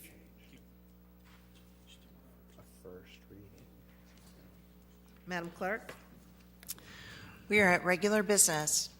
23-130 is a communication with a request to approve the sole source purchase from Decker Supply Company for traffic feedback signs in an amount not to exceed $42,000, and this item requires a 2/3 vote of council members voting, no less than 6 votes. Mr. Manager? Thank you, Madam Mayor. I'd like to turn the floor over to Public Works Director Powers to talk about this item. Thank you, Mr. Manager, Mayor, Council. The reason this is sole source is because basically the traffic feedback signs you see in neighborhoods are of one design. If we were to go outside of that design, or, the parts for those and repairs for those, invariably we'd run into supply chain issues, be changing out signs rather than repairing them. The signs you see are of like design, hence like parts. It just makes it much easier for us to source the parts, and especially in these times where we're having supply chain issues, we don't want to be changing out the signs entirely because of the cost to do so. In a nutshell, that's what it is. This is about ease of repair and being able to repair the signs in a timely manner. Councilmember Ruckriegel? Thank you, Madam Mayor. One of the requests that the at-large and the districts all get quite a bit of is please help us with speeding in our neighborhoods. And so with that and trying to be able to provide a little bit of help right here, I move for approval. Seconded by Councilmember Sear. Discussion, Councilmember Graham? Director, this is a welcome expenditure. About how many of these will we get for our 50 square mile city for this 42,000, would you say? I'm sorry, Councilor, this is for the repair of the signs. Repair of the existing ones. Correct. And I'm with Councilor Ruckriegel on this. I think the majority of our population does not knowingly speed. They're not watching what they're doing, or they're thinking about a million other things. And I think these speed feedback signs are very, very important for neighborhoods. And yeah, the at-larges hear it, the district people hear it. And so this is to help us maintain these, what we have, the technology. The existing inventory, and then the additional repair. If one would go out, we could repair it with a like sign. Now, are these the ones that are smaller and on poles versus the larger big signs that we see, or for both? It would be for both. Okay, thank you. Welcome. There's no other discussion. We have a motion and a second to approve. Please cast your ballots. Motion passes unanimously. Thank you, Director. Madam Clerk? 23-131 is a communication with a request to approve a professional services agreement with Barry Dunn McNeil and Parker, LLC, for the development of the City of Peoria Strategic Plan in an amount not to exceed $74,900 plus reimbursable costs. Mr. Manager? Thank you, Madam Mayor. I'd like to turn the floor over to our Assistant City Manager, Kimberly Richardson, who will walk through this agenda item. Good evening, and I will be brief in my walkthrough. So as we discussed earlier this year, the city will be going through a strategic planning process. We went through an RFP process earlier this year, and in the last couple of weeks, we narrowed it down to be the firm of Barry Dunn to be the firm to proceed with the strategic planning process. This is a multi-phase process that will include community engagement efforts as well as engagement with key stakeholders that will be identified by City Council. We are looking for the strategic planning process to begin early June and continue through the summer into early fall, hopefully to coincide with the budget process. Outlined in the memo that was presented to Council is the multi-layered steps, the phases that are going to be presented as deliverables, which will include a comprehensive review of our current plans that have been approved by City Council, as well as other key documents. A number of reasons for Barry Dunn was because of their ability to provide us with analysts that would do data analysis and work with our staff to support that effort. Also having experience in other communities outside, not just within Illinois, but outside nationally, over 30 years of experience in project management experience. They have worked with our county on not the strategic plan process, but on other project management with positive feedback from staff working at the county, as well as colleagues throughout the state that we reached out to get their feedback about their strategic planning process.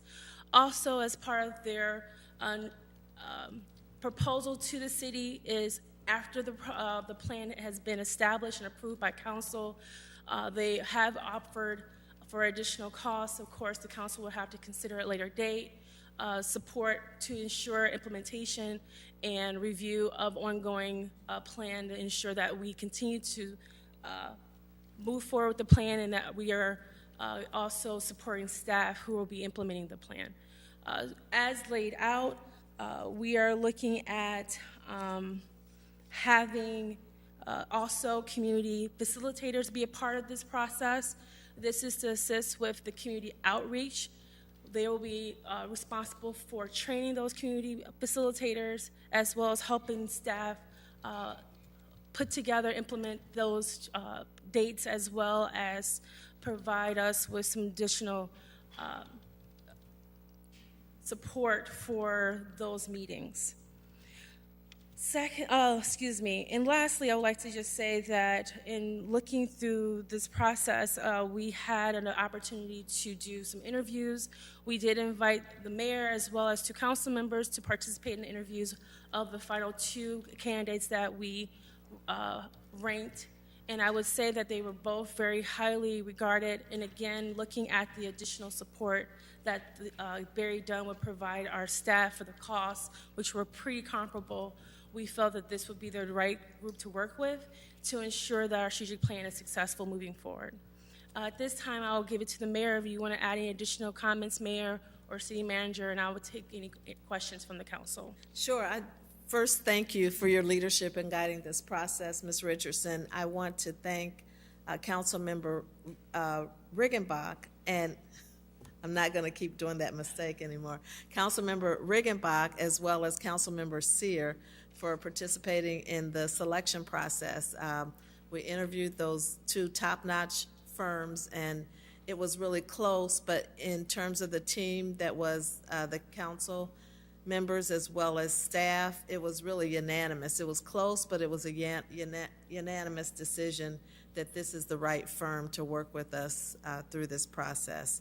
And their price was pretty much the same as Ms. Richardson indicated. There were some firms that were much, much higher. I think there was one firm that was double the cost, about $150,000. So I would encourage your support, and I think that it will help to guide our budget process as well as involve the community in building a new strategic plan for the city. Any questions? Councilmember Sear? Thank you, Madam Mayor. Thank you, Ms. Richardson. Just a couple questions. Number one, in the communication here, we're talking about not to exceed $74,900, which is I'm okay with, but I hate to. The next few words, plus reimbursable costs. Can you define that for us? Because Yes. this company is actually from Portland, Maine, correct? That is correct. As stated in the memo, that reimbursable cost will include travel and also any additional costs related to printing, graphics, things that are usually built into these plans as optional costs. And so just in case we do need to have those services provided, those are reimbursable, but the travel is pretty much what that reimbursable cost is. It's to not exceed. So within their proposal, it's $7,900, I believe they put in their proposal for travel expenses. Now, we do recognize that cost for travel has fluctuated, so we are trying to keep that to that number as we've discussed in the proposal. Thank you very much. Madam Mayor, this is a lot of money, but I'm excited about the possibilities here. I mean, we've never spent that kind of money before in our plan, so hopefully we'll get great results from this planning session. I'd like to move to approve this company for... Is there a second? Yep. Seconded by Councilmember Riggenbach. Discussion. Councilmember Allen?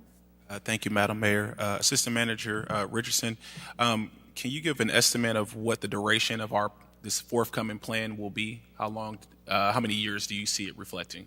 So on average, the plan is 5 years, but we put some benchmarks in there, especially at the request. Councilman Sear made a wonderful observation that having a 2-year plan or a marker would be something that we should be able to aim for, and that's something that we will be incorporating into the plan process. So it would be 5 years, but with a 2-year marker. I think that's a great idea. We can evaluate, see how things are going, see if we need to make any amendments or pivots. So I think that's a great suggestion by my colleague, Councilman Sear. And this is a good time. We have some shuffling around the horseshoe here soon, but then also, too, when we are transitioning through the pandemic, the emergency declaration will conclude in May federally and at the state level. And so now we can start really incorporating our strategic plan. What does post-pandemic look like for the city of Peoria? So I'm very excited about this. Thank you for your leadership. Thank you, Madam Mayor, and our council member colleagues who served in selecting this firm. Thank you. Councilmember Riggenbach? Thank you, Madam Mayor, and thank you, Assistant City Manager, for taking the lead on this. And I think there's one thing I want to point out to my colleagues that the Assistant City Manager had as part of the original RFP, and that was that all of the previous plans and studies are going to be reviewed. And I think that's a complaint that we've heard amongst ourselves and certainly amongst community members, that the city is so good at planning stuff, but how do we execute it? So I think this is going to be an opportunity for us to have those plans reviewed by a third-party bystander and tell us how we've measured up to our own expectations in the past, and then sent some with the community input as well as staff and the leadership from the Horseshoe to really come up with a plan that's going to be measurable and something that we can all embrace. So Absolutely, and connected, exactly. to all these Yep. sub-plans that we have. Thank you, Councilman. Thank you, Madam Mayor. Councilmember Grant?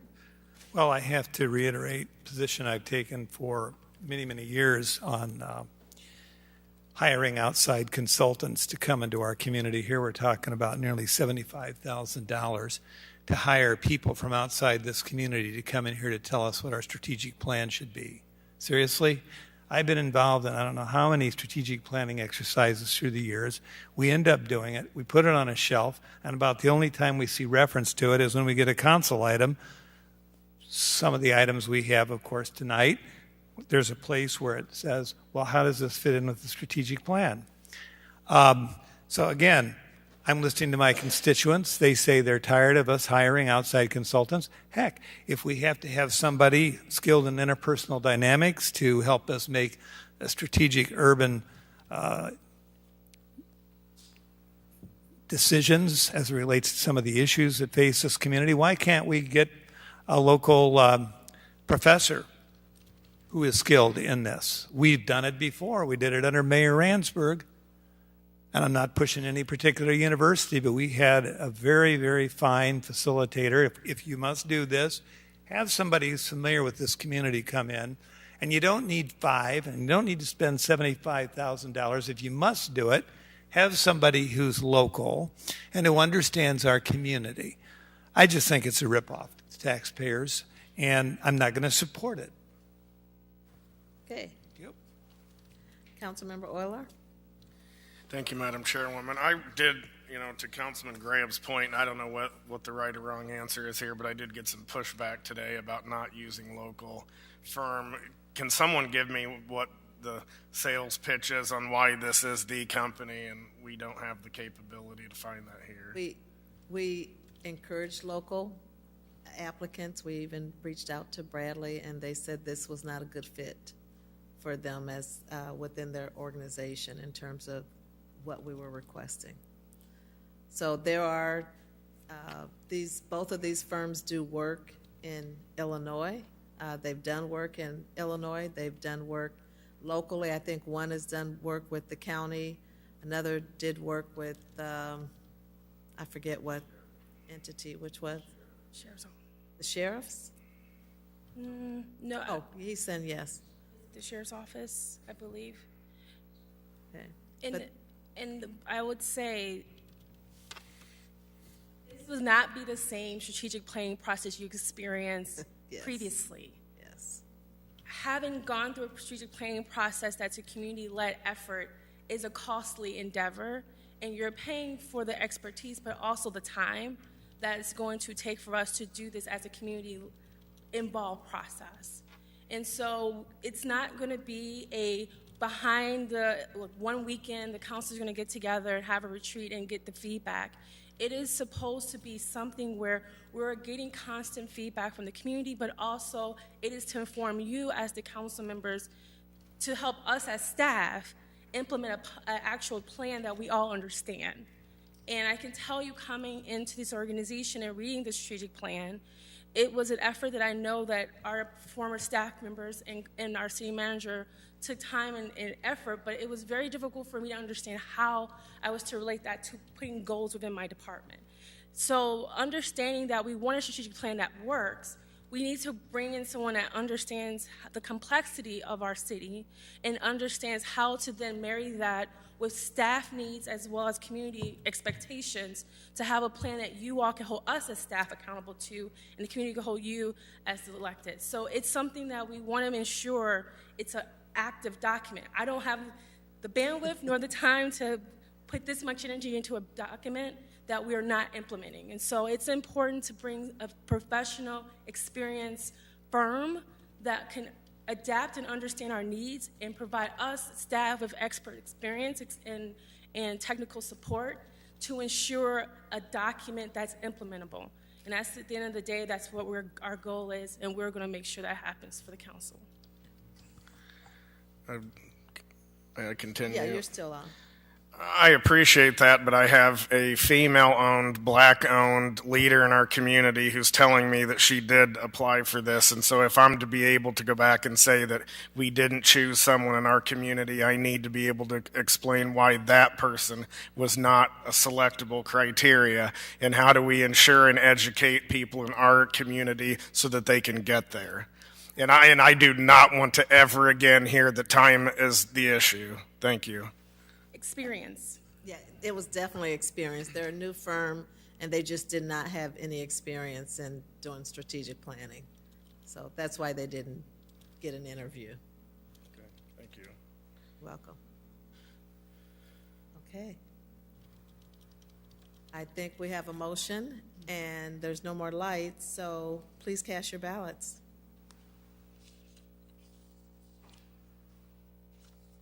Motion passes with 1 nay. Graham.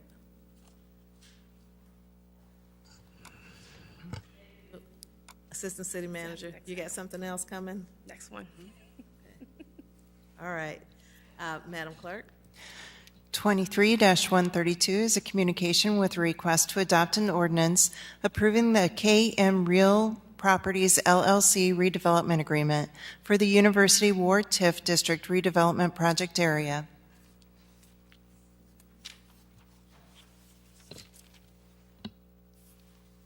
Mr. Manager?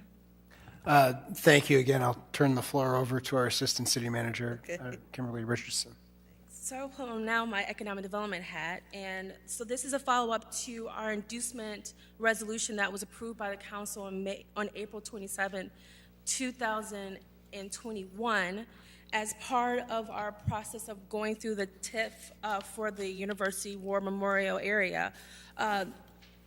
As part of that inducement agreement, we had committed to allowing for them to begin the process of doing some development work to ready the site for potential purchase acquisition that was going to be by a financial institution.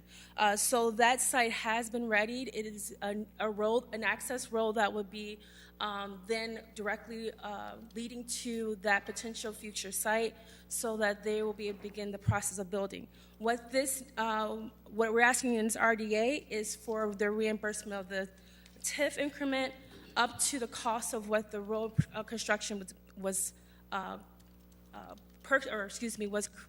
built at, which is at $992,358. It's late. I'm sorry. Over $900,000, which is up to 75% of the reimbursable tax increment. So we're asking for approval for this RDA to move forward so that we can begin to ready the site for that potential development. And also just wanted to let you also know that it was also in the RDA, and I put it into the memo as well, that as they are beginning to sell additional properties for potential retail space, that we did have some exclusionary businesses, which include pawn shops, payday loan establishments, tattoo parlors, tobacco shops, vape shops, cannabis dispensaries, and packaged liquor or liquor for consumption on premise businesses in that location. So that was also built into the RDA because we recognize that area already meets some of those businesses are already pretty established in that area, and we didn't want to add additional opportunities for that. Questions? Councilmember Kelly? Thank you, Madam Mayor. Is there an increment coming out this district now? No, there's not. So this is basically just putting this as first in line. Okay. Is this road going to be built, and we're going to give them money before we get the increment? Are we borrowing any money for this? No, we're not putting any money in. It's the developers putting the road in at their The cost. developers already built the road. So the road has been built. So we're going to reimburse? It's reimbursable, but the increment is very minimal right now, and so as their development comes in, then they'll be first in line for the increment as it increases. Thank you. Thank you. Thank you, Madam Mayor. Welcome. Councilmember Graham? Because of the brilliance of our Assistant City Manager, this is even more appealing than it was when we started, with certain establishments not being allowed to develop on this very critical parcel in the heart of our city. And I'm looking forward to the development that is going to occur there, and additional development as well.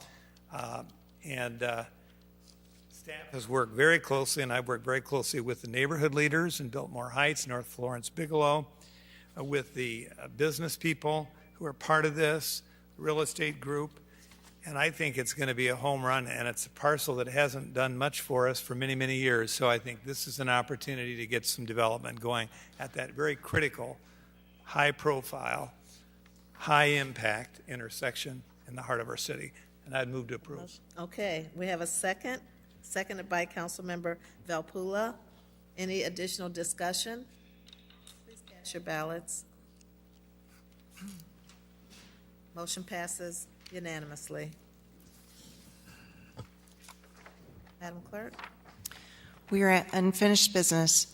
22-293 is a communication with request to adopt an ordinance amending Article 19, Operation of a Cannabis Business of Chapter 18, Licenses and Miscellaneous Business Regulations of the Code of the City of Peoria.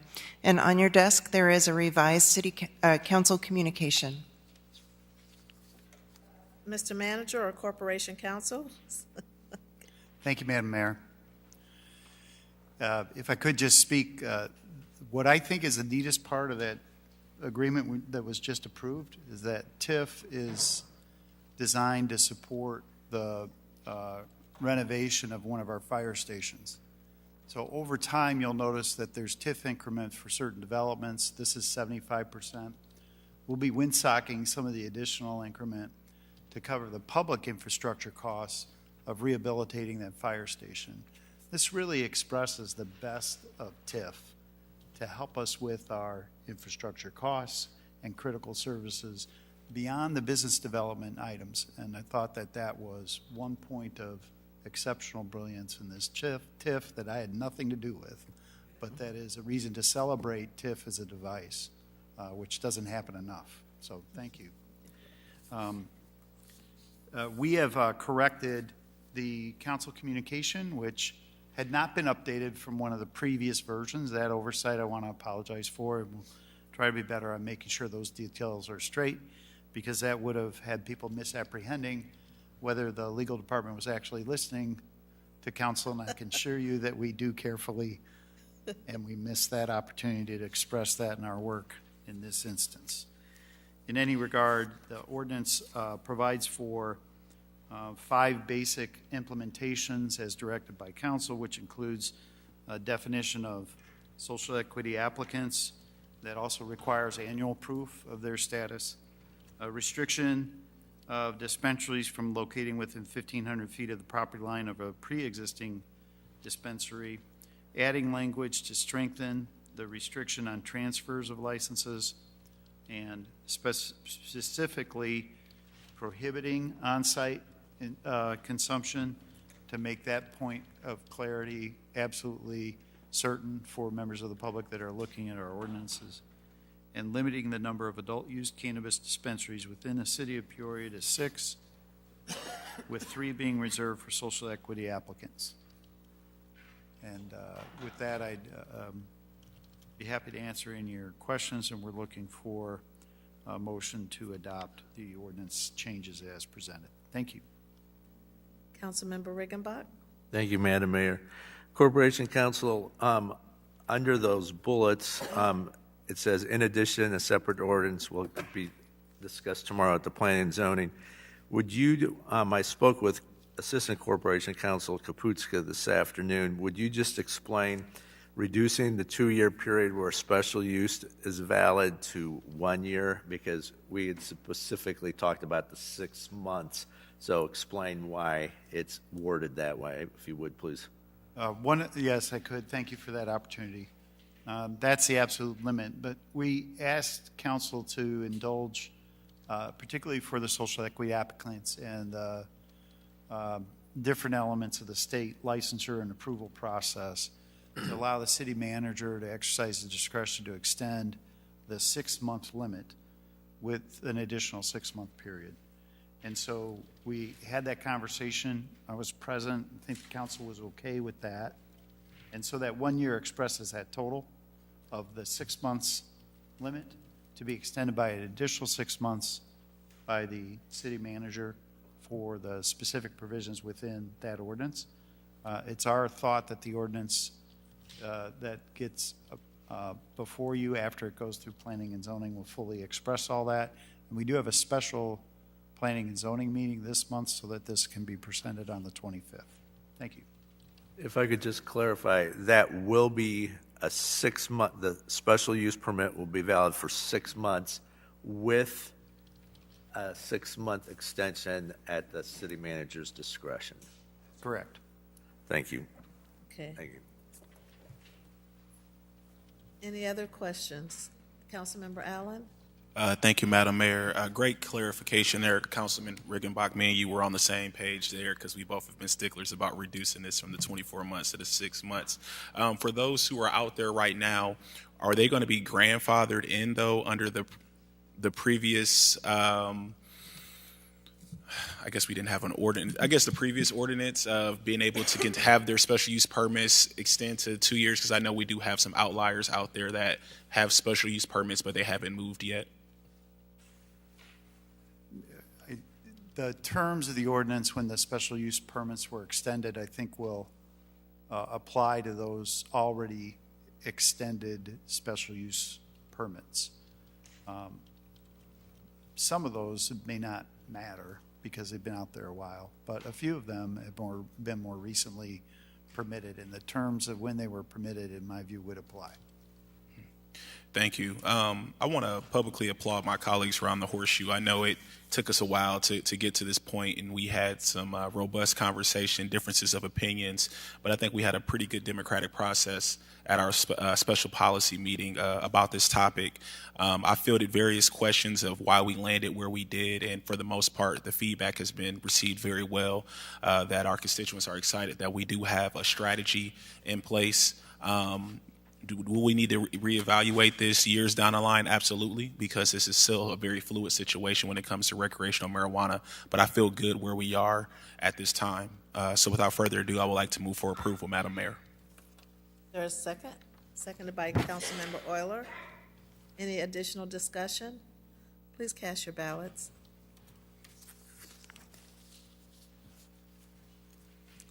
Motion passes with 1 nay. Seer. Madam Clerk? 23-90 is a communication from the City Manager and Director of Public Works with a request to approve a professional services agreement with Roadway Asset Services, LLC, in the amount of $109,778 for the Pavement Condition Index Update 2023 project. Mr. Manager? Thank you, Madam Mayor. I'll turn the floor over to Director Powers from the Public Works Department. And thank you, Mr. Manager. Thank you, Mayor, Council.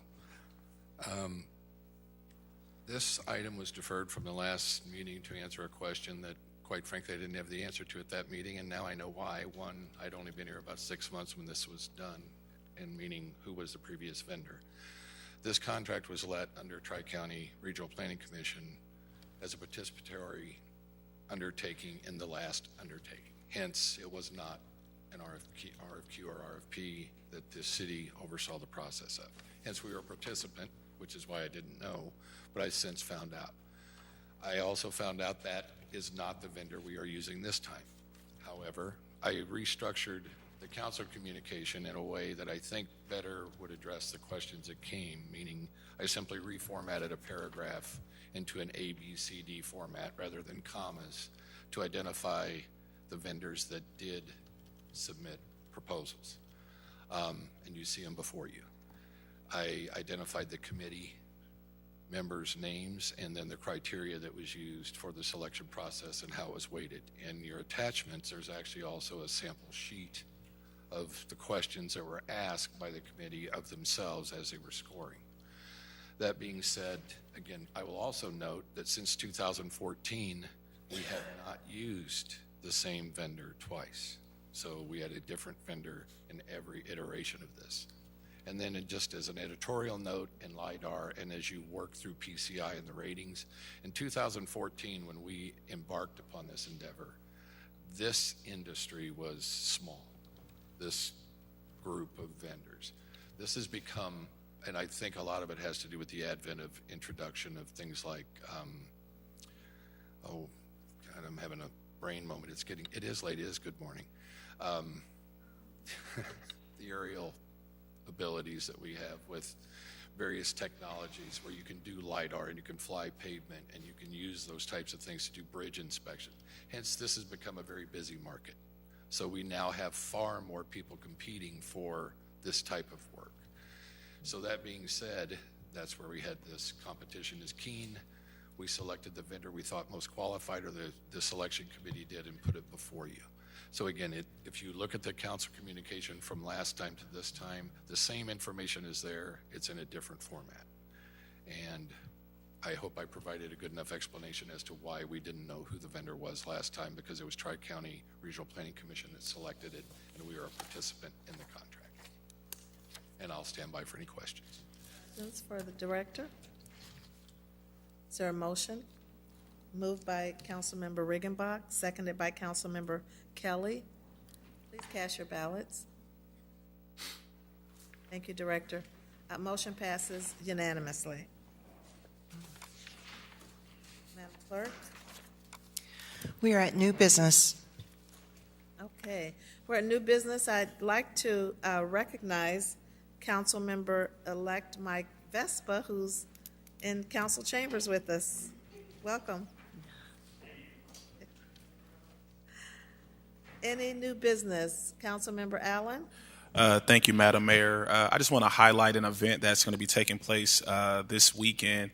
You may have noticed that Peoria is starting to become a hub for art, fashion, music, and culture. And this event is an illustration of that with the first annual Peoria Fashion Week. This effort is led by the dynamic married couple of Ezra and Chanel Murray. This is a 3-day event that will be taking place from April 13th to April 15th at Expo Gardens here in Peoria, Illinois, in District 4.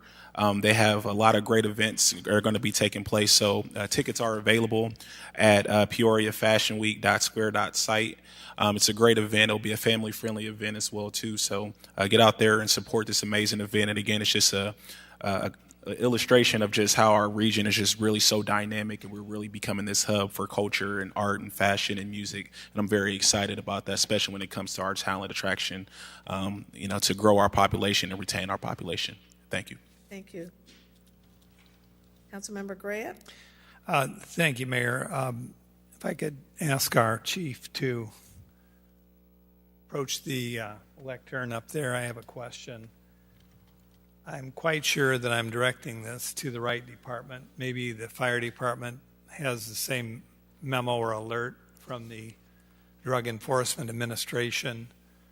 And I think it's been well reported on the news about the newest drug called Trank that can't be reversed with Naloxone and also will cause necrosis, irreversible decay of tissue on the human body. It's in 48 out of 50 states. It's being peddled by the drug cartels. And it's in every one of our continental United States. I think this is like a fire bell ringing in the night. It's one more extremely toxic drug. And I hope that the police department, the fire department, our AMT, that we're all alert to some of our folks who are out on the streets, perhaps using, in many cases, using drugs, and that we're aware of this new threat and the bulletin from the DEA that just came across. We're aware. I got some information actually tonight in here.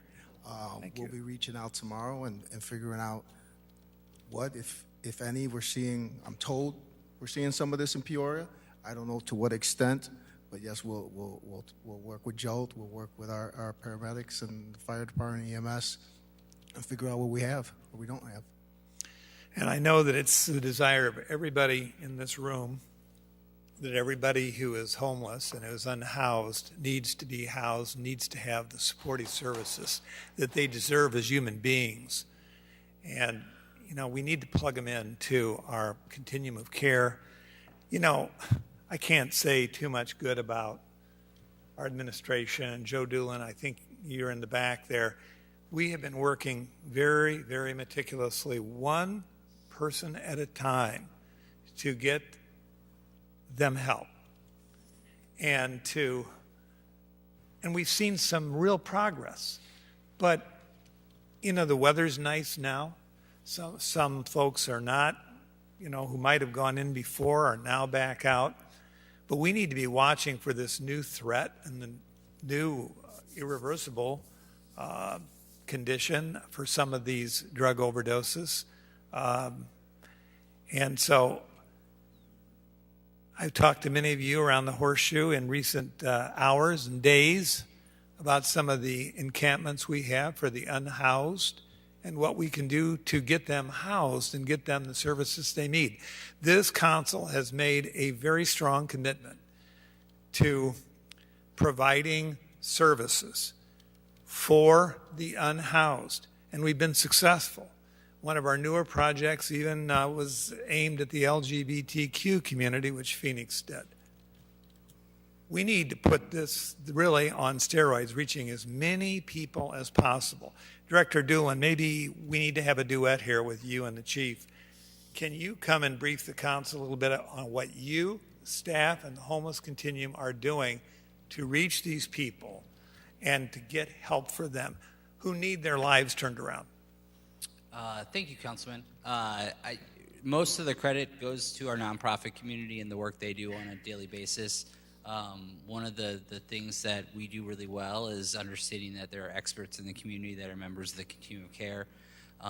The group led by Kate Green, when we see encampments, we see issues, we can quickly get in touch through her with the street teams that exist in our community to go out and provide services, provide resources, work with them to make sure that everyone out there that is unhoused understands all the services that are available in our community and work to encourage them to utilize those services and engage. And then also we've spent a lot of time lately trying to make sure that the areas that the encampments are occurring in are at least staying clean. We've used some city resources to make sure they are staying clean while we're trying to go through that process as well. But most of the credit goes to our nonprofit community who's out in the front line doing things on a daily basis. And the members of the continuum of care all are very passionate about these issues. They answer our calls. They're willing to work with us, all with kind of the goal of permanent housing for everyone. I think Peoria is still a little bit away of some major projects that hopefully are coming online in the next year or two that can provide some additional housing. Hopefully that Phoenix will hear from Ida in the next 2 or 3 months about the old Methodist College conversion that'll essentially end homelessness for families in Peoria. And then also they just started the project of Madison 3 down right off Madison that will add some additional units as well. So we'll just keep trying to financially support, keep encouraging our permanent supportive housing partners to continue to build, and we'll see some pretty good progress in the next 2 years. And I think the mental health initiatives that this council's been part of with Unity Place, adolescent and pediatric behavioral medicine at the old Headington Oaks is going to make a big impact, and then the Route 91 100 hospital bed OSF project. This can't come any too soon. Our people need this. Our community is suffering, and we can do better. Chief, thank you for all your work, and Director Doolin, I talk to you about this almost every other day. And we're just going to keep working on this. Thank you, Mayor. You're welcome. Any other new business? Madam Clerk. We are at citizens' opportunity to address the City Council. Okay, we have 3 cards. The first is Lori Antonio Isabels.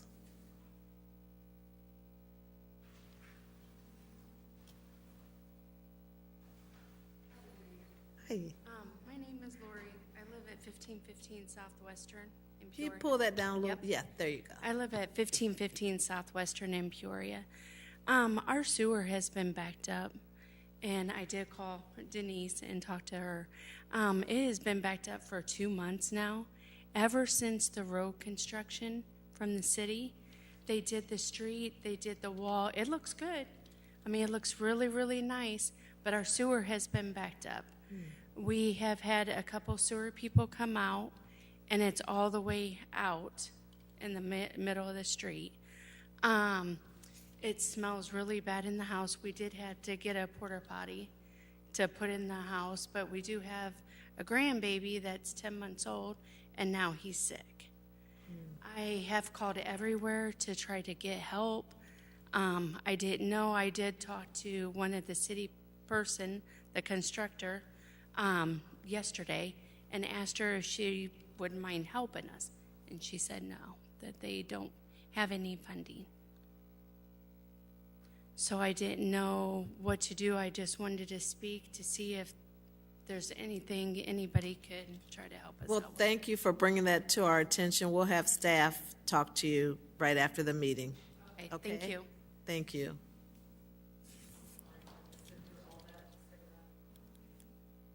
Next, we have Kristen Mearcourt. Mearcourt? I know, I'm sorry. I know you, I just, yep. Too. It's okay. Good evening. I'm Kristen Meyercord, proud resident of the East Bluff First, also president of the local ACLU Peoria, Illinois chapter. And I am here tonight on behalf of our chapter. I'm going to read something first, and then I'm going to play something for you. We encourage this council to go very slowly in advancing or improving plans to further expand the use of automatic license plate readers and so-called shot spotter technology in our community. Both technologies need careful study and analysis before the city spends further resources for these systems. The ACLU was grateful that the police chief and his staff were willing to meet with us before the city adopted the use of ALPRS. While the city did not accept every recommendation that we made about protecting personal privacy, the conversations were productive.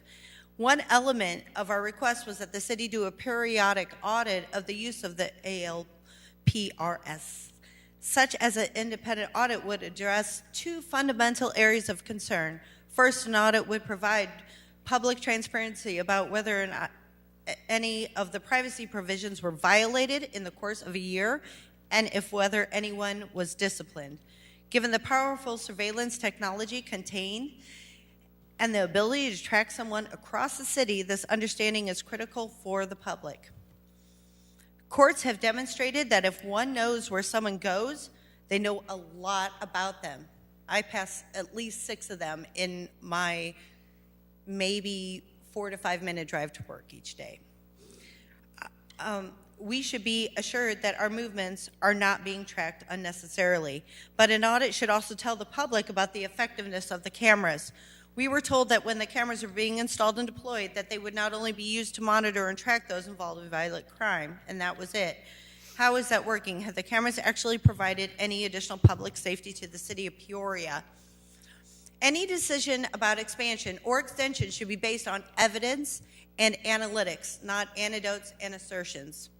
There already are serious concerns about the effectiveness of shot spotter technology, which I'm going to address in a second. After this technology had been deployed widely across the city of Chicago, the Office of Inspector General inspected months of data concerning shot spotter reports and police response. The results were not positive. As the Office of Inspector General concluded, there is no evidence that shot spotter technology enhances public safety in any meaningful way. In addition, the OIG report makes clear that the police response to shot spotter reports can lead to other outcomes. Let's think of Mr. Richmond here, like random stop and frisk in any area and other intrusive police tactics. Someone should not be subject to an invasive search or face officers with their guns drawn simply because of faulty technology. We would urge the city to conduct its own review of the use of these machines in Peoria before further deploying equipment across the city. We urge you to consider carefully moving forward on these technologies before a real evaluation of how they impact our public safety. Consider carefully whether this is best use of precious resources for Peoria, including additional spending on education, mental health services, and I'm going to say harm reduction. Mr. Graham, I'm going to give you props here because you brought it up, okay? So, and jobs in our community. Those, in our view, would be better investments for Peoria today. And really quick, I know I don't have much time. I am going to show you, this happened by accident. This is what before Chief Echeverria was in office. I'm going to play video for you. This is outside my home in the 700 block of East Arcadia. We have a shot spotter 5 houses down from us, okay? About a year and a half ago, pardon me, 2 years ago, there were about 25 shots that went off in the Family Dollar parking lot, Wisconsin and Arcadia, okay? And I called immediately. We have ShotSpotter 5 houses down, but I called immediately. I'm on my front porch. This is what happened when I was on the phone with 911. I'm right here.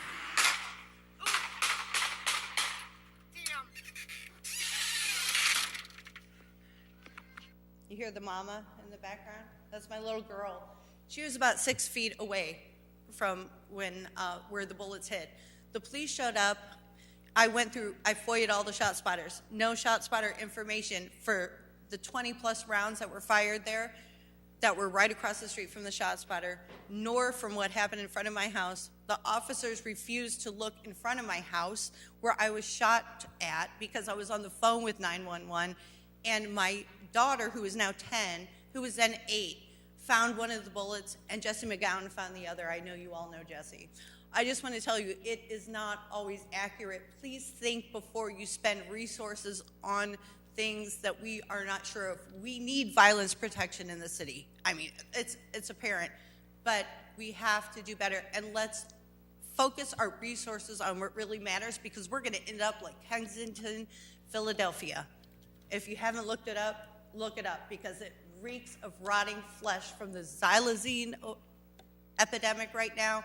Also, which is what you, Mr. Gray, have brought up, also from not addressing homelessness, not addressing mental health issues, wait lists everywhere else, and not our current police response, possibly, but yeah, when we're investing too much in militarizing our neighborhoods, this is the outcome. And I just wanted to share that with you.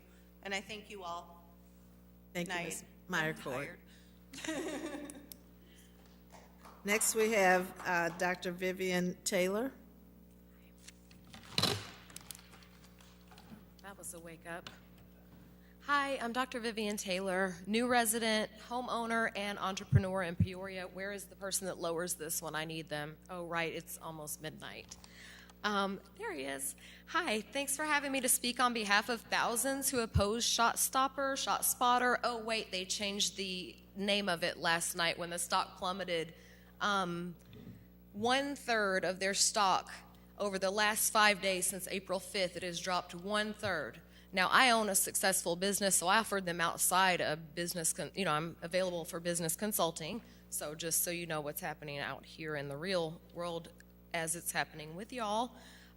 So as they rebranded to something called Sound Thinking, they shoved that in real quick at the beginning. I'm sure you noticed it. They're riveting slides and heart-wrenching scenes. I'm here to add opposition and offer suggestions to the council for the public record. I'm new in town, so excuse my cultural difference of approaching people. We've all suffered through the greasiest, sleaziest presentation tonight, and I imagine the council have had these vultures in their ear for years, apparently since 2013, but I just got here last year. So time for a different perspective. Hi. Does the council know this company, as I just said, tanked 1/3 on the NASDAQ in the last week alone? Does the council know that in San Antonio, in the last contract was not renewed in the city of San Antonio because guess how many arrests they made based on data? 4. 4 arrests in the city of San Antonio. Now, this is no San Antonio. And in Chicago, they said 86% evidence. None of those things lead to prosecutions necessarily or to convictions, the things that everything seems to be foaming at the mouth to get. It's not going to get you what you want. Does the council know that the vast failures in Chicago, which our friend Kristen Meyercourt just outlined, did you know they changed their name overnight? Yeah, we just said that 3 times. So classic nosediving business activity from someone who's extremely successful. Maybe a couple of y'all are business people too. We'll learn each other over the years. Failures as a major as those in San Antonio and Chicago make Peoria an obvious target for this San Francisco-based vulture of a company. They must really think we're yokels if they think Peorians would not notice their blatant desperation. The moment Chicago nullified them, they turned their eye of Sauron to Peoria. The company's massive failures raise several obvious questions to anyone who's fiscally minded. Speaking of, each and every single person in these seats, don't know you, sir.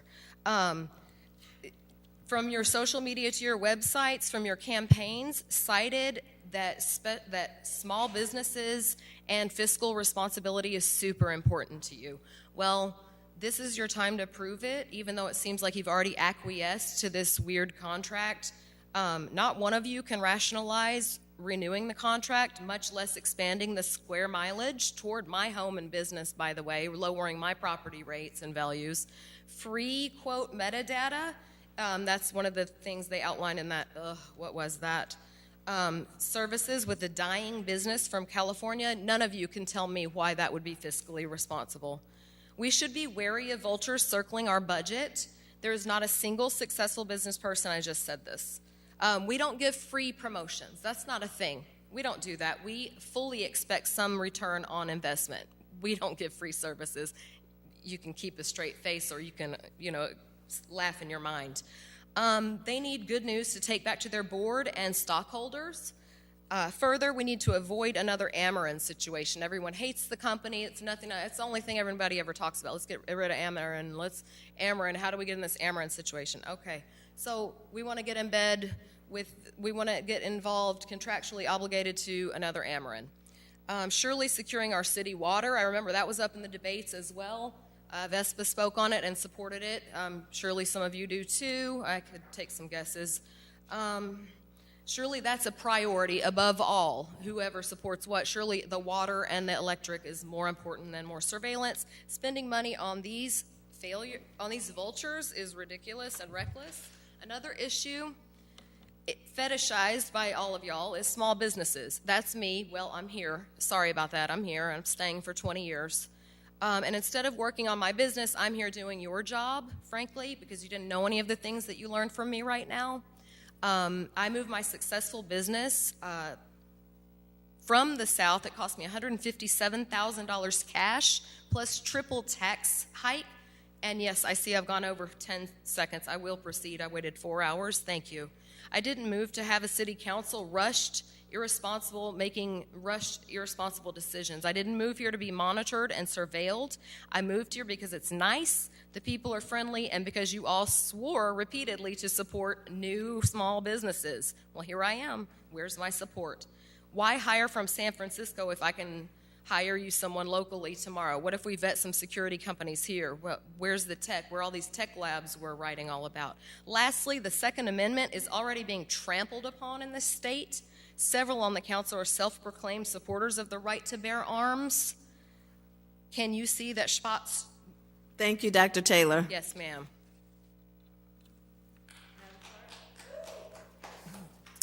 We do not have an executive session, so we're at adjournment. Can I get a motion to adjourn? Moved by Councilmember Allen, seconded by Councilmember Sear.